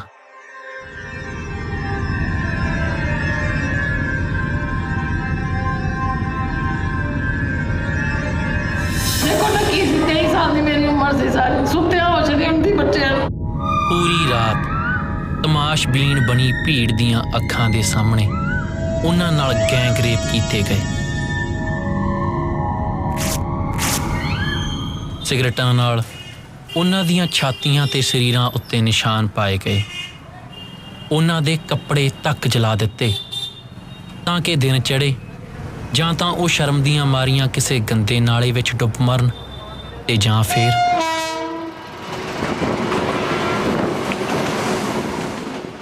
The machinery of India has been very consistent, is the word I want to use, in how it's represented atrocities, how it continues to conceal, and how it continues to deny. ਤੁਸੀਂ ਜਦ government ਦੇ ਜਿਹੜੇ external ਰੂਪਸ ਨੇ ਪਾਰਟੀਆਂ ਦੇ ਰੂਪ ਵਿੱਚ change ਹੁੰਦੇ ਰਹਿੰਦੇ ਨੇ, ਗੱਲ ਆ ਜਾਂਦੀ ਹੈ ਕਿ ਸਰਕਾਰ ਦੀਆਂ ਪਾਲਿਸੀਆਂ ਕੀ ਨੇ। 3 ਕਿਸਮ ਦੀ ਮਾਈਨੋਰਿਟੀਜ਼ ਦੇ ਪ੍ਰਤੀ, ਇੱਕ ਜੈਂਡਰ ਮਾਈਨੋਰਿਟੀ ਹੈਗੀ ਆ, ਇੱਕ ਤੁਹਾਡੀ ਐਥਨਿਕ ਮਾਈਨੋਰਿਟੀ ਆ, ਤੇ ਇੱਕ ਰਿਲੀਜੀਅਸ ਮਾਈਨੋਰਿਟੀ ਆ। ਤੇ ਜੇ ਪਿਛਲੇ 47 ਤੋਂ ਬਾਅਦ ਦੇਖੀਓ ਤਾਂ ਬੜੀ ਕਲੀਅਰ ਹੈਗੀ ਆ ਕਿ ਮਾਈਨੋਰਿਟੀਜ਼ ਨੂੰ ਆਪਸ ਦੇ ਵਿੱਚ ਲੜਾ ਦਿੰਦੇ ਨੇ, ਉਹਨਾਂ ਨੂੰ ਕੁਝ ਰਾਈਟ ਦੇ ਦਿੰਦੇ ਨੇ, ਬਟ ਓਵਰਆਲ ਜਿਹੜੇ ਰਾਈਟਸ ਆ ਸ਼ੇਅਰਿੰਗ ਦੀ ਗੱਲ ਉਹ ਕਿਤੇ ਨਜ਼ਰ ਨਹੀਂ ਆ ਰਹੀ। Carnage was not a one-off event. It was not just something that happened in 84. It was followed by this kind of a very brazen cover-up in which so many institutions were involved. We are able to design institutions in such a way that they again work in favor of the people controlling the machine or controlling the system. ਸੋ ਸਾਰਾ ਇਤਿਹਾਸ ਬਾਂਭਣ ਦਾ ਇਹ ਪਿਆ, ਹਜ਼ਾਰਾਂ ਸਾਲਾਂ ਦਾ, ਮਤਲਬ ਕੋਈ ਸਾਲ ਸੈਂਕੜਿਆਂ ਦਾ ਨਹੀਂ, ਵੀ ਜਦੋਂ ਹੀ ਕਿਸੇ ਸੈਕਸ਼ਨ ਨੇ ਇਹਨਾਂ ਦੀ ਇਸ ਅਥਾਰਟੀ ਨੂੰ ਚੈਲੰਜ ਕੀਤਾ, ਇਹ ਇਨਜਸਟਿਸ ਨੂੰ ਚੈਲੰਜ ਕਰਤਾ ਵੀ ਨਹੀਂ ਸਾਨੂੰ ਇਨਸਾਫ ਚਾਹੀਦਾ। ਇਨਸਾਫ ਦਾ ਮਤਲਬ ਬਰਾਬਰੀ ਦੇ ਪੱਧਰ ਦੇ ਉੱਤੇ, ਉਦੋਂ ਇਹਨਾਂ ਨੇ ਟੋਲਰੇਟ ਨਹੀਂ ਕੀਤਾ। ਫਿਰ ਇਹਨਾਂ ਨੂੰ ਜਿਸ ਹੱਦ ਤੱਕ ਵੀ ਜਾਣਾ ਪਿਆ ਉਸ ਹੱਦ ਤੱਕ ਗਏ। ਇੱਧਰ ਸਿੱਖ ਕੌਮ ਨੂੰ ਸਬਕ ਸਿਖਾਉਣ ਲਈ ਦਰਬਾਰ ਸਾਹਿਬ ਤੇ ਹਮਲਾ, ਤੇ ਫਿਰ ਆਪਰੇਸ਼ਨ ਵੁੱਡਰੋਜ਼ ਅਤੇ ਉਧਰ ਪੰਜਾਬ ਦੀ ਬਰਬਾਦੀ ਦੇ ਸਮਝੌਤੇ ਦੀ ਤਿਆਰੀ। ਰਾਜੀਵ ਲੌਂਗੋਵਾਲ ਅਕੋਰਡ, ਜਿਸ ਵਿੱਚ SYL ਨੂੰ ਖੁਦ ਪੱਟ ਕੇ ਦੇਣ ਦੇ ਸਮਝੌਤੇ ਤੇ ਦਸਤਖਤ ਕਰਵਾਏ ਗਏ। ਉਹ SYL ਜਿਸ ਨੂੰ ਰੋਕਣ ਦੀ ਗੁਸਤਾਖੀ ਬਦਲੇ ਭਾਰਤੀ ਹਕੂਮਤ ਨੇ ਸ੍ਰੀ ਅਕਾਲ ਤਖਤ ਸਾਹਿਬ ਨੂੰ ਖੰਡਰ ਬਣਾ ਦਿੱਤਾ ਸੀ।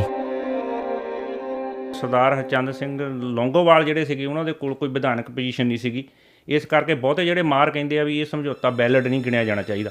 ਪਰ ਇਹ ਅੱਜ ਤੱਕ ਵੀ ਜਿੰਨੇ ਵੀ ਲੀਗਲ ਕੇਸ ਹੋਏ ਆ ਪੰਜਾਬ ਦੇ ਜਾਂ ਕੁਝ ਵੀ ਹੋ ਰਿਹਾ, ਜੋ ਕੁਝ ਵੀ ਹੋ ਰਿਹਾ ਉਹਦੇ ਵਿੱਚ ਇਸ ਸਮਝੌਤੇ ਦੀ ਗੱਲ ਕੀਤੀ ਜਾਂਦੀ ਹੈ, ਅੱਜ ਤੱਕ ਵੀ ਕੀਤੀ ਜਾਂਦੀ ਹੈ। ਇਹ ਸਿਰਫ ਪਾਣੀ ਦੀ ਗੱਲ ਨਹੀਂ ਸੀ, ਇਹ ਤਾਂ ਪੰਜਾਬੀਆਂ ਦੀ ਹੋਂਦ ਦਾ ਸਵਾਲ ਸੀ। ਉਹਨਾਂ ਦੀਆਂ ਆਉਣ ਵਾਲੀਆਂ ਨਸਲਾਂ ਦਾ ਭਵਿੱਖ ਨਿਰਭਰ ਹੈ ਇਸ ਤੇ, ਜਿਸ ਲਈ ਇੰਨਾ ਖੂਨ ਡੁੱਲਿਆ, ਇੰਨਾ ਕੁਛ ਹੋਇਆ, ਪਰ ਇਹ ਸਾਰੇ ਕਾਸੇ ਦੇ ਬਾਵਜੂਦ ਨਹਿਰ ਫੇਰ ਬਣਨੀ ਸ਼ੁਰੂ ਹੋ ਗਈ।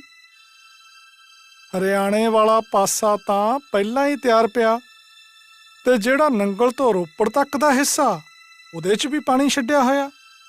ਭਾਖੜਾ ਮੇਨ ਲਾਈਨ ਦੇ ਨਾਲ ਜਿਹੜੀ ਦੂਜੀ ਪੱਕੀ ਨਹਿਰ ਆ ਉਹ SYL ਹੀ ਆ। ਰੋਪੜ ਤੋਂ ਉਸ ਨੂੰ ਆਰਜੀ ਤੌਰ ਤੇ ਮੁੜ ਸਤਲੁਜ 'ਚ ਸਿਰਫ ਇਸੇ ਕਰਕੇ ਪਾਇਆ ਕਿਉਂਕਿ ਪੰਜਾਬ ਵਾਲਾ ਬਾਕੀ ਦਾ ਹਿੱਸਾ ਪੂਰੀ ਤਰ੍ਹਾਂ ਤਿਆਰ ਨਹੀਂ, ਪੱਟਿਆ ਹੋਇਆ ਪਰ ਪੱਕਾ ਨਹੀਂ ਹੋਇਆ। ਤੇ ਇਸ ਸਮਝੌਤੇ ਪਿੱਛੋਂ ਉਹਨੂੰ ਪੱਕਾ ਕਰਨ ਦਾ ਜਿਹੜਾ ਕੰਮ ਸੀ ਉਹ ਜੰਗੀ ਪੱਧਰ ਤੇ ਸ਼ੁਰੂ ਹੋ ਗਿਆ। ਸੈਂਟਰ ਦੀ ਹਦਾਇਤ ਸੀ ਵੀ ਇਹਨੂੰ 15 ਅਗਸਤ 1986 ਤੱਕ ਪੂਰਾ ਕਰਕੇ ਦੇਣਾ। ਰੋਪੜ ਤੋਂ ਚੁੰਨੀ ਕਲਾਂ ਤੱਕ ਤਾਂ ਇਹ ਪੱਕੀ ਵੀ ਹੋ ਗਈ ਸੀ, ਤਾਂ ਅਖੀਰ ਪੰਜਾਬ ਦੇ ਜੁਝਾਰੂਆਂ ਨੂੰ ਇਹਨੂੰ ਬੰਦੂਕ ਦੇ ਜ਼ੋਰ ਤੇ ਰੋਕਣਾ ਪਿਆ।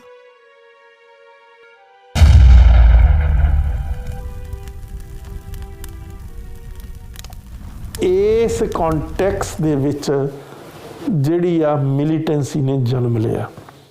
ਕੋਈ ਹੋਰ ਸਾਧਨ ਨਹੀਂ ਛੱਡੇ ਗਏ, ਸੁਪਰੀਮ ਕੋਰਟ ਵਾਲਾ ਸਾਧਨ ਨਹੀਂ ਛੱਡਿਆ ਗਿਆ, ਨੈਗੋਸ਼ੀਏਟਿੰਗ ਟੇਬਲ ਤੇ ਨਹੀਂ ਤੁਹਾਨੂੰ ਜਾ ਕੇ ਕੋਈ ਇਨਸਾਫ ਮਿਲਿਆ। ਤੁਸੀਂ ਪੀਸਫੁਲ ਨੌਨ ਵਾਇਲੈਂਟ ਐਜੀਟੇਸ਼ਨ ਕੀਤਾ ਤਾਂ ਤੁਹਾਨੂੰ ਇਨਸਾਫ ਨਹੀਂ ਮਿਲਿਆ। ਤੁਹਾਡਾ ਜਿਹੜਾ ਸੈਂਟਮ ਸਿੰਟੋਰਮ ਸੀ, ਸਿੱਖੀ ਦਾ ਦਿਲ ਸੀ, ਉਸ ਨੂੰ ਤੈਸ਼ ਨੈਸ਼ ਕਰ ਦਿੱਤਾ ਤਾਂ ਤੁਹਾਨੂੰ ਇਨਸਾਫ ਨਹੀਂ ਮਿਲਿਆ। तो ये सारे कॉन्टेक्स्ट की एक ट्रैजिक स्टोरी है। And in democracy also, though we say democracy is substitute and without violence we can still create an equal society, it doesn't work. It is not working out that way. Elections are not fair, courts are not just, press is not impartial, and your other systems of howsoever you may do it, it is actually completely biased in favor of the existing power structure. Democracy is a bulldozer. It's much worse than a dictatorship. It requires legitimate government.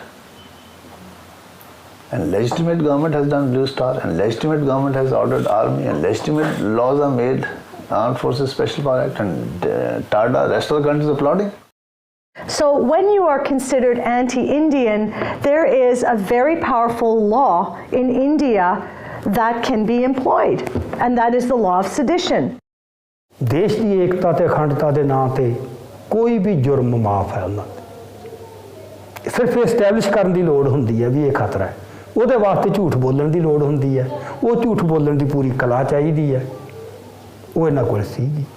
Media ਇਹਨਾਂ ਦੇ ਨਾਲ ਸੀਗਾ, mind ਇਹਨਾਂ ਕੋਲ ਹੈਗਾ ਇਸ ਕਿਸਮ ਦਾ, ਜਿਹੜਾ ਨਾ ਵੀ ਕੁਛ ਫੈਕਟਸ ਨੂੰ ਇਸ ਤਰ੍ਹਾਂ ਸਪਿਨ ਕਰਨਾ, ਕੁਛ ਕਨਕੌਕਟ ਕਰਨਾ, ਜਿਵੇਂ ਖੰਭਾਂ ਦੀਆਂ ਡਾਰਾਂ ਬਣਾਉਣੀਆਂ, ਫਿਰ ਗੱਲ ਨੂੰ ਲੌਜਿਕ ਦੇ ਸਿਰੇ ਤੱਕ ਲੈ ਜਾਣਾ, ਉਹ ਸਾਰੀਆਂ ਗੱਲਾਂ ਖਿੱਚ ਕੇ ਵੀ ਇਸ ਤਰ੍ਹਾਂ ਜਿਹਨੂੰ ਬਾਅਦ ਡੈਮਨਾਈਜ਼ ਕਰਨਾ, ਵੀ ਜਦੋਂ ਤੁਸੀਂ ਇੱਕ ਵਰਗ ਨੂੰ ਡੈਮਨਾਈਜ਼ ਕਰਤਾ ਤੇ ਲੋਕਾਂ ਨੂੰ ਇਹ ਦਿਖਾਤਾ, ਇਹਦੇ 'ਚ ਇਹ ਕਾਮਯਾਬ ਹੁੰਦੇ ਨੇ। ਇਹਦੇ 'ਚ ਹਿੰਦੂ ਸਮਾਜ ਦੀਆਂ ਸਾਰੀਆਂ ਲੇਅਰਸ ਅਫੈਕਟ ਹੋ ਜਾਂਦੀਆਂ ਸਾਰੀਆਂ।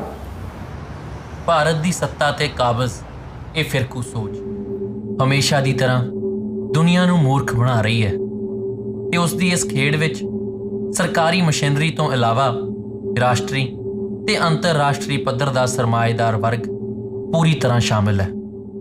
ਮਾਈਨੋਰਿਟੀਜ਼ ਦਾ ਫਿਊਚਰ ਹਿੰਦੁਸਤਾਨ ਦੇ ਵਿੱਚ ਹੀ ਬੜਾ ਕਲੀਅਰ ਹੈਗਾ ਕਿ ਇਸ ਵੇਲੇ ਸਾਰੀਆਂ minority communities the first and second level the leadership ਨੂੰ ਜਾਂ ਤਾਂ ਉਹਨਾਂ ਨੇ ਐਕਸਟ੍ਰੀਮਿਸਟ ਦੇ ਵਾਂਗੂ ਪੇਸ਼ ਕਰ ਦਿੱਤਾ ਹੈਗਾ ਜਾਂ ਉਹਨਾਂ ਨੂੰ ਕੋਆਪਟ ਕਰ ਲਿਆ। Future is bleak. Captain Amarinder Singh ਦੀ ਸਰਕਾਰ ਵੇਲੇ 2004 ਦੇ ਵਿੱਚ ਇਹ SYL ਫੇਰ ਖਬਰਾਂ ਦੇ ਵਿੱਚ ਆਈ ਜਦੋਂ 2002 ਦੇ ਵਿੱਚ ਸੁਪਰੀਮ ਕੋਰਟ ਨੇ ਫੈਸਲਾ ਦਿੱਤਾ ਇਸ ਨਹਿਰ ਨੂੰ ਦੁਬਾਰਾ ਬਣਾਉਣ ਲਈ। 2004 ਦੇ ਵਿੱਚ ਇਹਨਾਂ ਵਾਸਤੇ ਇੱਕ ਬੜਾ ਸੰਵਿਧਾਨਕ ਸੰਕਟ ਖੜਾ ਹੋ ਗਿਆ ਪੰਜਾਬ ਸਰਕਾਰ ਲਈ ਵੀ ਇਹ ਨਹਿਰ ਬਣਾਉਣ ਕਿ ਨਾ ਬਣਾਉਣ, ਕਿਉਂਕਿ ਉਹਨਾਂ ਨੇ ਸੁਪਰੀਮ ਕੋਰਟ ਦੇ ਆਰਡਰ ਸੀ ਇਸ ਨਹਿਰ ਨੂੰ ਫਿਨਿਸ਼ ਕੀਤਾ ਜਾਵੇ, SYL ਨੂੰ ਫਿਨਿਸ਼ ਕੀਤਾ ਜਾਵੇ। ਉਦੋਂ ਬਾਅਦ ਕੀ ਹੋਇਆ, ਕੈਪਟਨ ਅਮਰਿੰਦਰ ਸਿੰਘ ਦੀ ਸਰਕਾਰ ਨੇ ਟਰਮੀਨੇਸ਼ਨਸ ਆਫ ਐਗਰੀਮੈਂਟਸ ਐਕਟ 2004 ਲਿਆਂਦਾ, ਜੋ ਕਿ 12 ਜੁਲਾਈ 2004 ਨੂੰ ਪੰਜਾਬ ਵਿਧਾਨ ਸਭਾ ਦੇ ਵਿੱਚ ਪੇਸ਼ ਕੀਤਾ ਗਿਆ। ਉਹਦੇ ਵਿੱਚ ਇਹਨਾਂ ਨੇ ਇਹ ਲਿਆਂਦਾ ਵੀ ਅਸੀਂ ਜਿਹੜੇ ਪਾਣੀਆਂ ਦੇ ਸਮਝੌਤੇ ਆ ਉਹ ਪਿਛਲੇ ਜਿਹੜੇ ਵੀ ਸਮਝੌਤੇ ਹੋਏ ਇਸ ਡੇਟ ਤੋਂ ਪਹਿਲਾਂ ਉਹ ਸਾਰੇ ਅਸੀਂ ਪੰਜਾਬ ਵਿਧਾਨ ਸਭਾ ਦੇ ਵਿੱਚ ਕੈਂਸਲ ਕਰ ਰਹੇ ਹਾਂ। ਪਰ ਜਿਹੜੇ ਮਾਹਰ ਆ, ਪਾਣੀਆਂ ਦੇ ਮਾਹਰ ਆ, ਉਹ ਕਹਿੰਦੇ ਵੀ ਇਹਦੇ ਵਿੱਚ ਵੀ ਕੁਝ ਊਣਤਾਈਆਂ ਰਹਿ ਗਈਆਂ ਜਿਹੜੇ ਇਹ ਇਹਨਾਂ ਨੇ ਐਕਟ ਪਾਸ ਕੀਤਾ ਉਦੋਂ। ਇਸ ਐਕਟ ਨੂੰ ਪੰਜਾਬ ਦੀਆਂ ਤਿੰਨੇ ਵੱਡੀਆਂ ਪਾਰਟੀਆਂ ਉਸ ਟਾਈਮ ਦੀਆਂ ਕਾਂਗਰਸ, ਸ਼੍ਰੋਮਣੀ ਅਕਾਲੀ ਦਲ ਅਤੇ ਭਾਰਤੀ ਜਨਤਾ ਪਾਰਟੀ ਨੇ ਸਰਬਸੰਮਤੀ ਦੇ ਨਾਲ ਪੰਜਾਬ ਵਿਧਾਨ ਸਭਾ 'ਚ ਪਾਸ ਕੀਤਾ।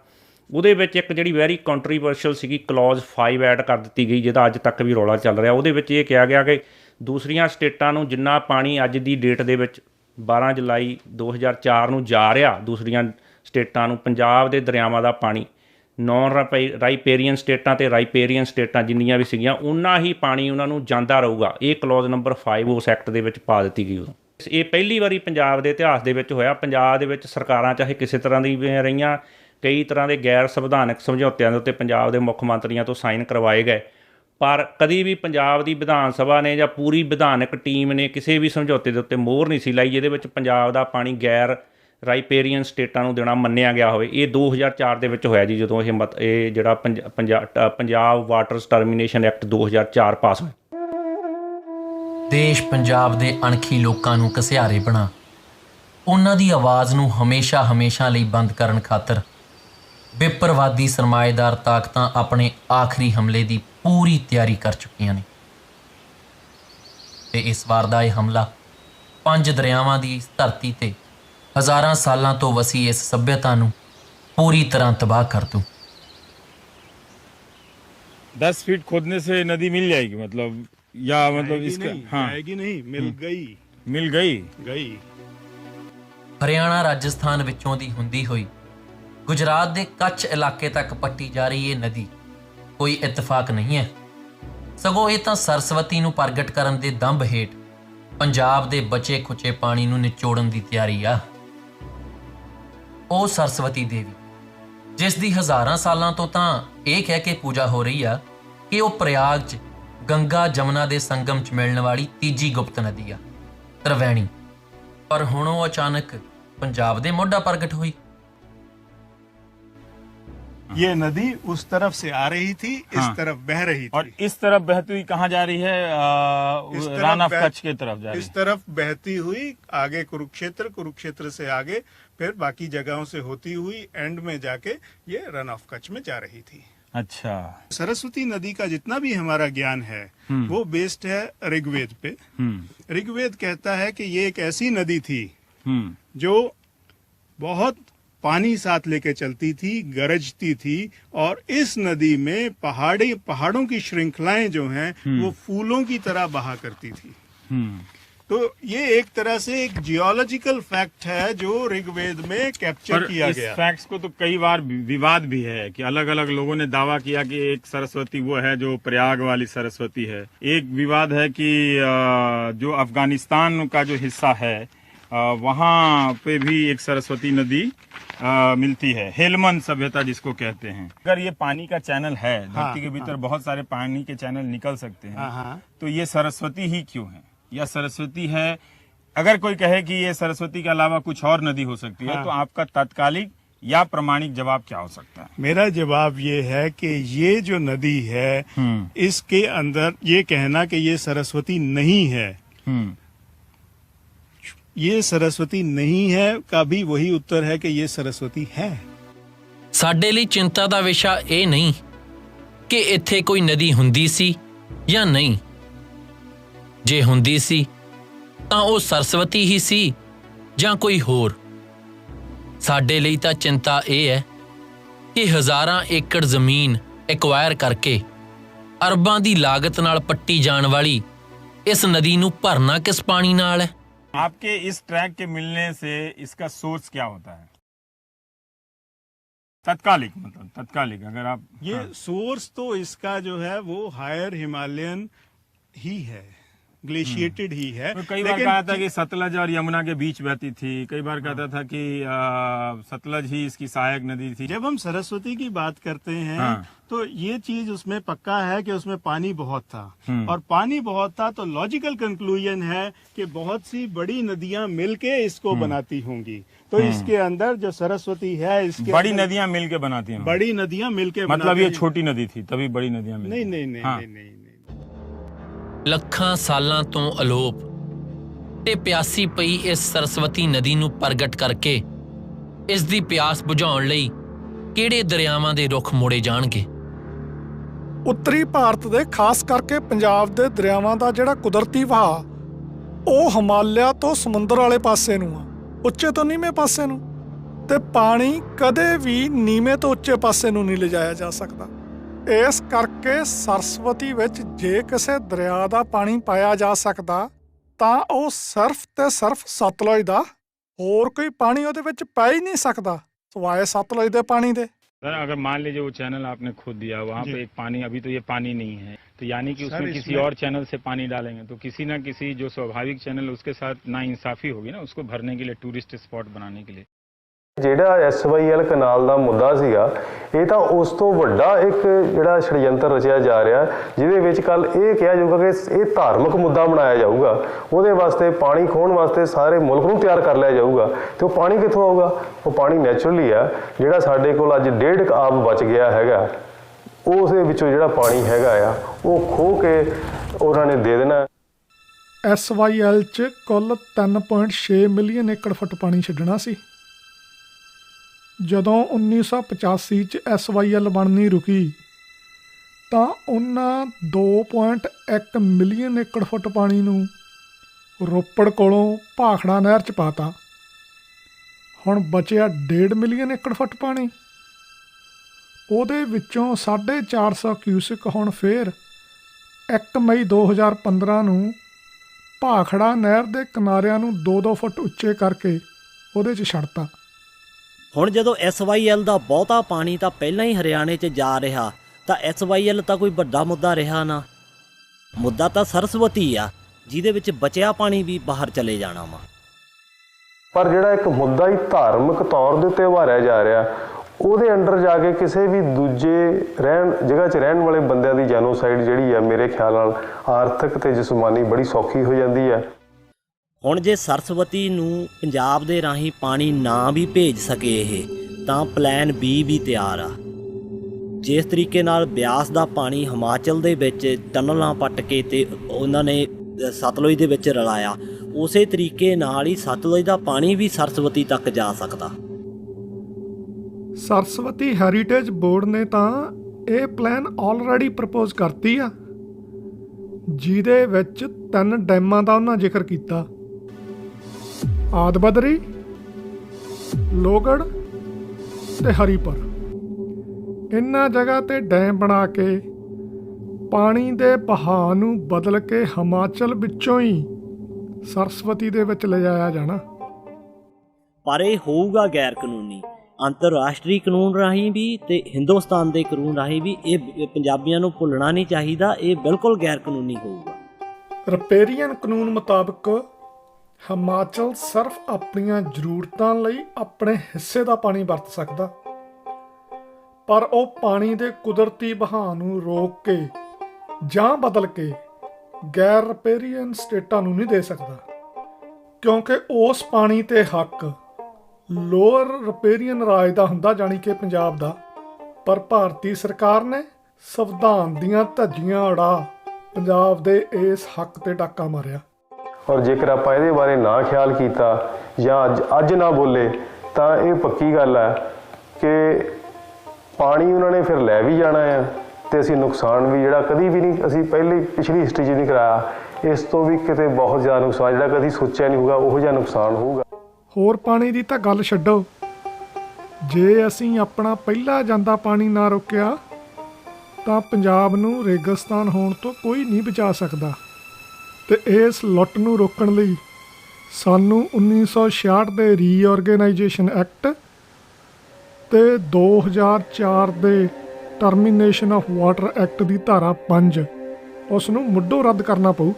ਪੰਜਾਬ ਦੇ ਜਿਹੜੇ ਸਿਆਸੀ ਨੇਤਾ ਆ ਕਦੀ ਵੀ ਇਹਨਾਂ ਕਲੌਜ਼ਸ ਨੂੰ 78, 79, 80 ਨੂੰ ਰੱਦ ਕਰਾਉਣ ਦੀ ਮੰਗ ਨਹੀਂ ਕਰਦੇ ਸੈਂਟਰ ਸਰਕਾਰ ਤੋਂ, ਜਦ ਕਿ ਅਸਲੀ ਪੁਆੜੇ ਦੀ ਜੜ ਇਹ ਕਲੌਜ਼ਸ ਆ ਇਸ ਸਾਰੇ ਦਰਿਆਈ ਪਾਣੀਆਂ ਦੇ ਝਗੜੇ ਦੀ। ਪੰਜਾਬ ਦੀ ਬਿਜਲੀ ਦੇ ਜੋ ਬਿਜਲੀ ਦੂਸਰੀਆਂ ਸਟੇਟਾਂ ਨੂੰ ਜਾ ਰਹੀ ਆ, ਜਾਂ ਪੰਜਾਬ ਦੇ ਜਿਹੜੇ ਹੈੱਡ ਵਰਕਸ ਨੇ ਦਰਿਆਵਾਂ ਦੇ ਉੱਤੇ ਬਣੇ ਹੋਏ, ਉਹ ਸਾਰੀਆਂ ਜਿਹੜੀਆਂ ਡੈਮਾਂ ਦੇ ਜੋ ਵੀ ਆਪਣਾ ਨਹਿਰਾਂ ਨੇ ਪੰਜਾਬ ਦੇ ਵਿੱਚ, ਸਾਰਾ ਇਹ ਕਲੌਜ਼ਸ ਉਹਦੇ 'ਤੇ ਸੈਂਟਰ ਕੰਟਰੋਲ ਕਰਦਾ ਜੀ। ਇਹ ਜਿਹੜੀਆਂ ਕਲੌਜ਼ਸ ਜਿੰਨੀ ਦੇਰ ਤੱਕ ਅਮੈਂਡ ਨਹੀਂ ਹੁੰਦੀਆਂ ਜਾਂ ਡਿਲੀਟ ਨਹੀਂ ਹੁੰਦੀਆਂ, ਪੰਜਾਬ ਦੇ ਜਿਹੜੇ ਦਰਿਆਈ ਪਾਣੀਆਂ ਦਾ ਕੋਈ ਸੋਲੂਸ਼ਨ ਨਹੀਂ ਨਿਕਲਣਾ। If we want to avoid future violence, we have to start to question the state and its actions. ਗੱਲ ਇੰਪੋਰਟੈਂਟ ਇਹ ਨਹੀਂ ਹੁੰਦੀ ਵੀ ਤੁਸੀਂ ਸਰਕਾਰ ਦੇ ਖਿਲਾਫ ਲੜਦੇ ਹੋ ਕਿ ਨਹੀਂ ਲੜਦੇ। ਗੱਲ ਇਹ ਹੈ ਤੁਸੀਂ ਲੜਦੇ ਕਿਹੜੇ ਪੈਂਤੜੇ ਤੋਂ। ਇਨੀਸ਼ੀਏਟਿਵ ਤੁਹਾਡੇ ਕੋਲੇ ਹੈ ਕਿ ਤੁਹਾਡੇ ਵਿਰੋਧੀ ਕੋਲੇ ਹੈ, ਉਹ ਤੁਹਾਨੂੰ ਕਿਵੇਂ ਖਿਡਾਉਣਾ ਚਾਹੁੰਦਾ ਹੈ, ਕਿਉਂਕਿ ਵਾਰ ਦਾ ਤਾਂ ਪਹਿਲਾ ਅਸੂਲ ਹੀ ਇਹ ਹੈ ਵੀ ਜਿਵੇਂ ਉਹ ਲੜਨਾ ਚਾਹੁੰਦਾ ਉਵੇਂ ਨਹੀਂ, ਜਿਵੇਂ ਅਸੀਂ ਲੜਨਾ ਚਾਹੁੰਦੇ ਅਸੀਂ ਲੜਨਾ। ਜੇਕਰ ਅਸੀਂ ਪੰਜਾਬੀ ਇੱਕ ਮੁੱਠ ਨਾ ਹੋਏ, ਚਾਹੇ ਅਸੀਂ ਪੰਜਾਬ ਵਿੱਚ ਰਹਿੰਦੇ ਹਾਂ ਚਾਹੇ ਪੰਜਾਬ ਤੋਂ ਬਾਹਰ ਰਹਿੰਦੇ ਹਾਂ, ਸਾਡਾ ਕੋਈ ਵੀ ਧਰਮ ਹੋਵੇ, ਸਾਡੀ ਕੋਈ ਵੀ ਆਰਥਿਕ ਦਸ਼ਾ ਹੋਵੇ, ਸਾਨੂੰ ਅੱਜ ਖੜਨ ਦੀ ਲੋੜ ਆ, ਗੱਲਬਾਤ ਕਰਨ ਦੀ ਲੋੜ ਆ, ਨਹੀਂ ਤਾਂ ਭਵਿੱਖ ਵਿੱਚ ਅਸੀਂ ਬੇਆਬ ਹੋ ਜਾਵਾਂਗੇ, ਫਿਰ ਸਾਨੂੰ ਪਛਤਾਣਾ ਹੀ ਪਊਗਾ। ਦੇਸ਼ ਪੰਜਾਬ ਜਿਸ ਦੀ ਹੋਂਦ ਹੀ ਇਸ ਤੇ ਆਬਾਂ ਕਰਕੇ ਹੈ, ਜਦ ਇਸ ਦੀ ਰੂਹ ਇਸ ਦੇ ਪਾਣੀ ਹੀ ਨਾ ਰਹੇ ਤਾਂ ਬੰਜਰ ਹੋਈ ਇਸ ਧਰਤੀ ਦੀ ਨਾ ਤਾਂ ਕੋਈ ਬੋਲੀ ਬਚਣੀ ਹੈ ਨਾ ਕੋਈ ਵਿਰਸਾ। ਔਰ ਇੱਥੇ ਜਿਹੜੇ ਰਹਿਣ ਵਾਲੇ ਲੋਕ ਹੈਗੇ ਆ, ਉਹਨਾਂ ਨੂੰ ਆਪਣਾ ਘਰ-ਬਾਰ ਸਮੇਟ ਕੇ ਕਿਤੇ ਪਾਣੀ ਦੀ ਭਾਲ ਦੇ ਵਿੱਚ, ਰੋਟੀ ਦੀ ਭਾਲ ਦੇ ਵਿੱਚ ਹੋਰਨਾਂ ਜਗ੍ਹਾ 'ਤੇ ਪ੍ਰਵਾਸ ਕਰਨਾ ਪਊਗਾ। ਔਰ ਜਿਹੜੀ ਸਾਡੀ ਇਹ ਗੁਰੂਆਂ ਦੀ ਧਰਤੀ ਹੈ, ਜਿਹਦੇ ਨਾਲ ਸਾਡਾ ਪਿਆਰ ਆ, ਉਹ ਜਿਹੜੀ ਹੈਗੀ ਆ ਉੱਥੋਂ ਦੇ ਰਹਿਣ ਵਾਲੇ ਜਿਹੜੇ ਵਸਨੀਕ ਨੇ, ਉਹ ਕਿਸੇ ਨਾ ਕਿਸੇ ਦਿਨ ਫਿਰ ਆਪਾਂ ਮਿਊਜ਼ੀਅਮ 'ਚ ਦੇਖਿਆ ਕਰਾਂਗੇ ਕਿ ਇਹੋ ਜਿਹੇ ਪੰਜਾਬੀ ਸੀਗੇ, ਇਹੋ ਜਿਹਾ ਇਹਨਾਂ ਦਾ ਕਲਚਰ ਸੀਗਾ, ਇੱਦਾਂ ਦਾ ਰੰਗਲਾ ਪੰਜਾਬ ਸੀਗਾ। ਉਹ ਰੰਗ ਰੂੰਗ ਖਤਮ ਹੋ ਜਾਣੇ ਆ, ਇੱਕੋ ਹੀ ਰੰਗ ਰਹਿ ਜਾਣਾ, ਉਹ ਮਿੱਟੀ ਦਾ, ਉਹ ਰੇਗਿਸਤਾਨ ਬਣ ਜੂਗਾ। ਪੰਜਾਬ ਦਾ ਹਜ਼ਾਰਾਂ ਸਾਲਾਂ ਦਾ ਇਤਿਹਾਸ ਆ, ਕੋਈ 100-200 ਸਾਲ ਦੀ ਗੱਲ ਨਹੀਂ। ਇਹਨੇ ਵੱਡੇ ਵੱਡੇ ਜਾਵਰਾਂ ਦੇ ਮੂੰਹ ਮੋੜੇ ਨੇ। ਇਹ ਇਸ ਮਿੱਟੀ ਦੀ, ਇਸ ਪਾਣੀ ਦੀ ਖਾਸੀਅਤ ਆ। ਨਿਸ਼ਾਨਾ ਵੀ ਇਹਨੂੰ ਇਸੇ ਕਰਕੇ ਬਣਾਇਆ ਜਾ ਰਿਹਾ ਕਿ ਇਸ ਧਰਤੀ ਨੂੰ ਹੀ ਉਜਾੜ ਦਿਓ। ਜੇਕਰ ਅਸੀਂ ਆਪਣੇ ਪੰਜਾਬ ਦੇ ਪਾਣੀ ਨੂੰ ਨਾ ਬਚਾ ਸਕੇ, ਸਾਡਾ ਜਿਹੜਾ ਨਾਂ ਪੰਜ ਆਬੀ ਜਾਂ ਪੰਜ ਆਬ ਤੋਂ ਬਣਿਆ ਆ, ਜਿਹੜਾ ਕਿ ਅੱਜ 1.5 ਆਬ ਤੇ ਖੜਾ ਆ, ਇਹ ਆਬ ਜਦੋਂ ਸਾਡੇ ਕੋਲ ਨਾ ਰਿਹਾ ਤਾਂ ਸਾਡੀ ਹੋਂਦ ਵੀ ਇਸ ਦੁਨੀਆ ਤੋਂ ਮੁੱਕ ਜਾਊਗੀ। ਤੇ ਇਸ ਵਾਰ ਦਾ ਇਹ ਹਮਲਾ ਆਖਰੀ ਹੋ ਨਿਬੜੂ ਜੇ ਅਸੀਂ ਕੁਤਾਹੀ ਕਰ ਗਏ।